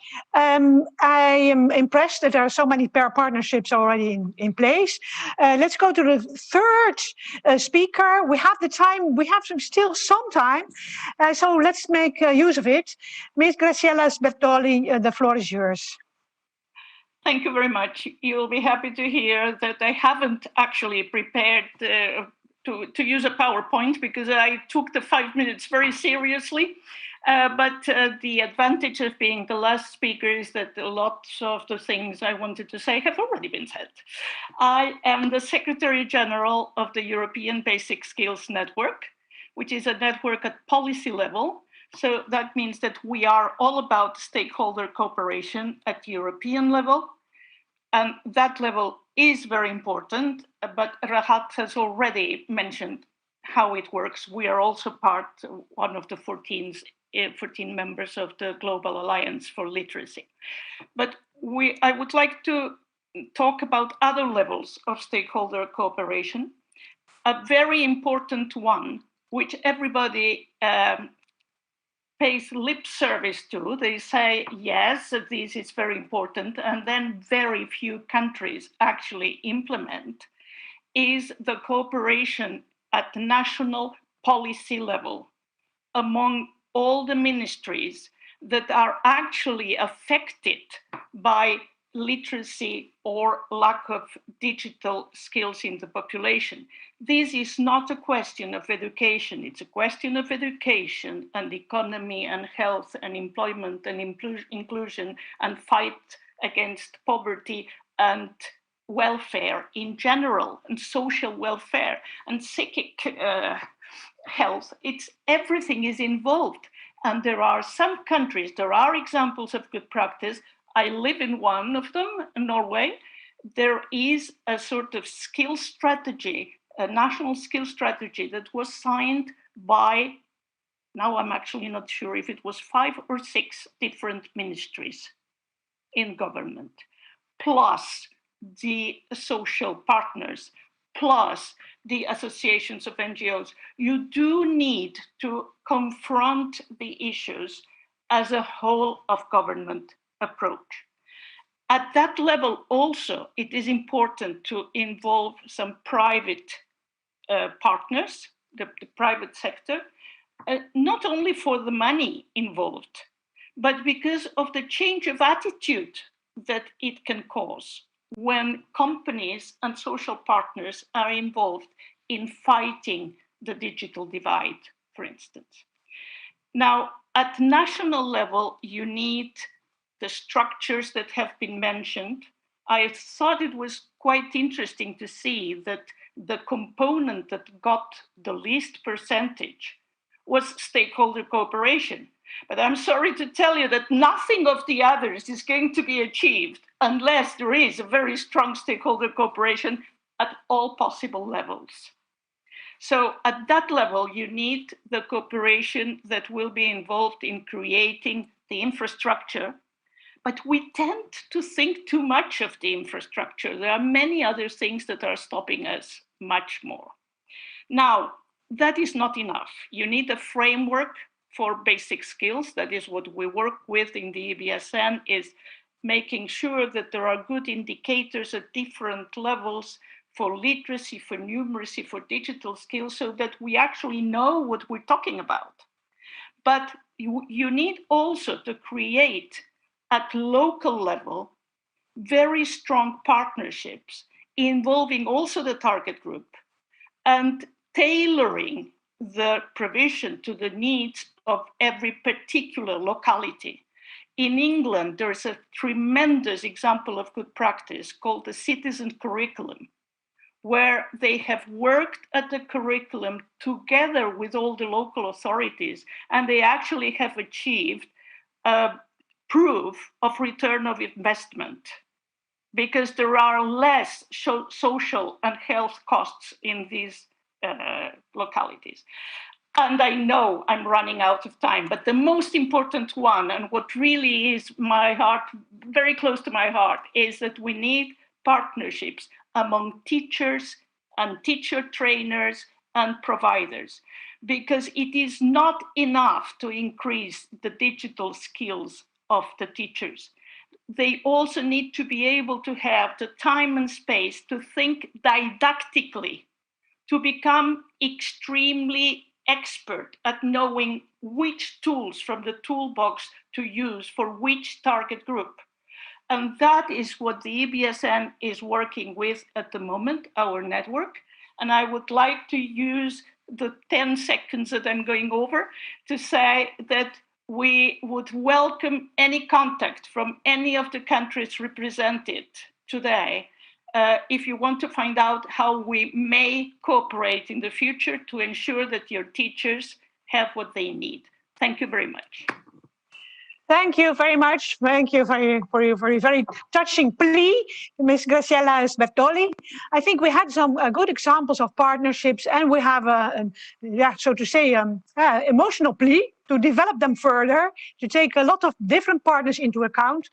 I'm afraid to say we have to skip some aspects of the program because I've got until 4:15, and I would like to call on Ms. Hervé Marchand to close this session and to make use of the time left.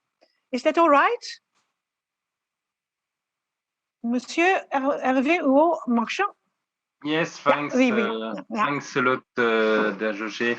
And it was great to have this session to, let's say, somewhere close the overall work of work and discussion during this great first phase of the International Conference for the celebration of International Literacy Day 2021. It's like, let's say, a cover about financing and partnership, building on the other session regarding programs and other issue. And it was great to have these high-level openings with various point of view. It has already raised by colleagues. While we were lucky to have also this great ministerial panel from various regions over the world. So I won't here, let's say, summarize. We are quite beyond the time. I think you have all followed the great discussion. It was very rich from various point of view. And also, I would like to thank all my colleagues who were dealing with the chat, question and answer. A lot of questions were answered directly in the chat, while I think the innovation regarding the virtual poll was very useful and shows that we will use it again. So thanks to all. See you tomorrow. Don't lose your agenda because we have a second phase tomorrow, as you know, from 1:30 Paris time, and it will be even so great than today. So goodbye to all. See you tomorrow for the next discussion, and thanks to all for the great participation. Thanks. Thank you. Bye-bye. Bye-bye. Bye. Bye-bye. Thank you. Thank you.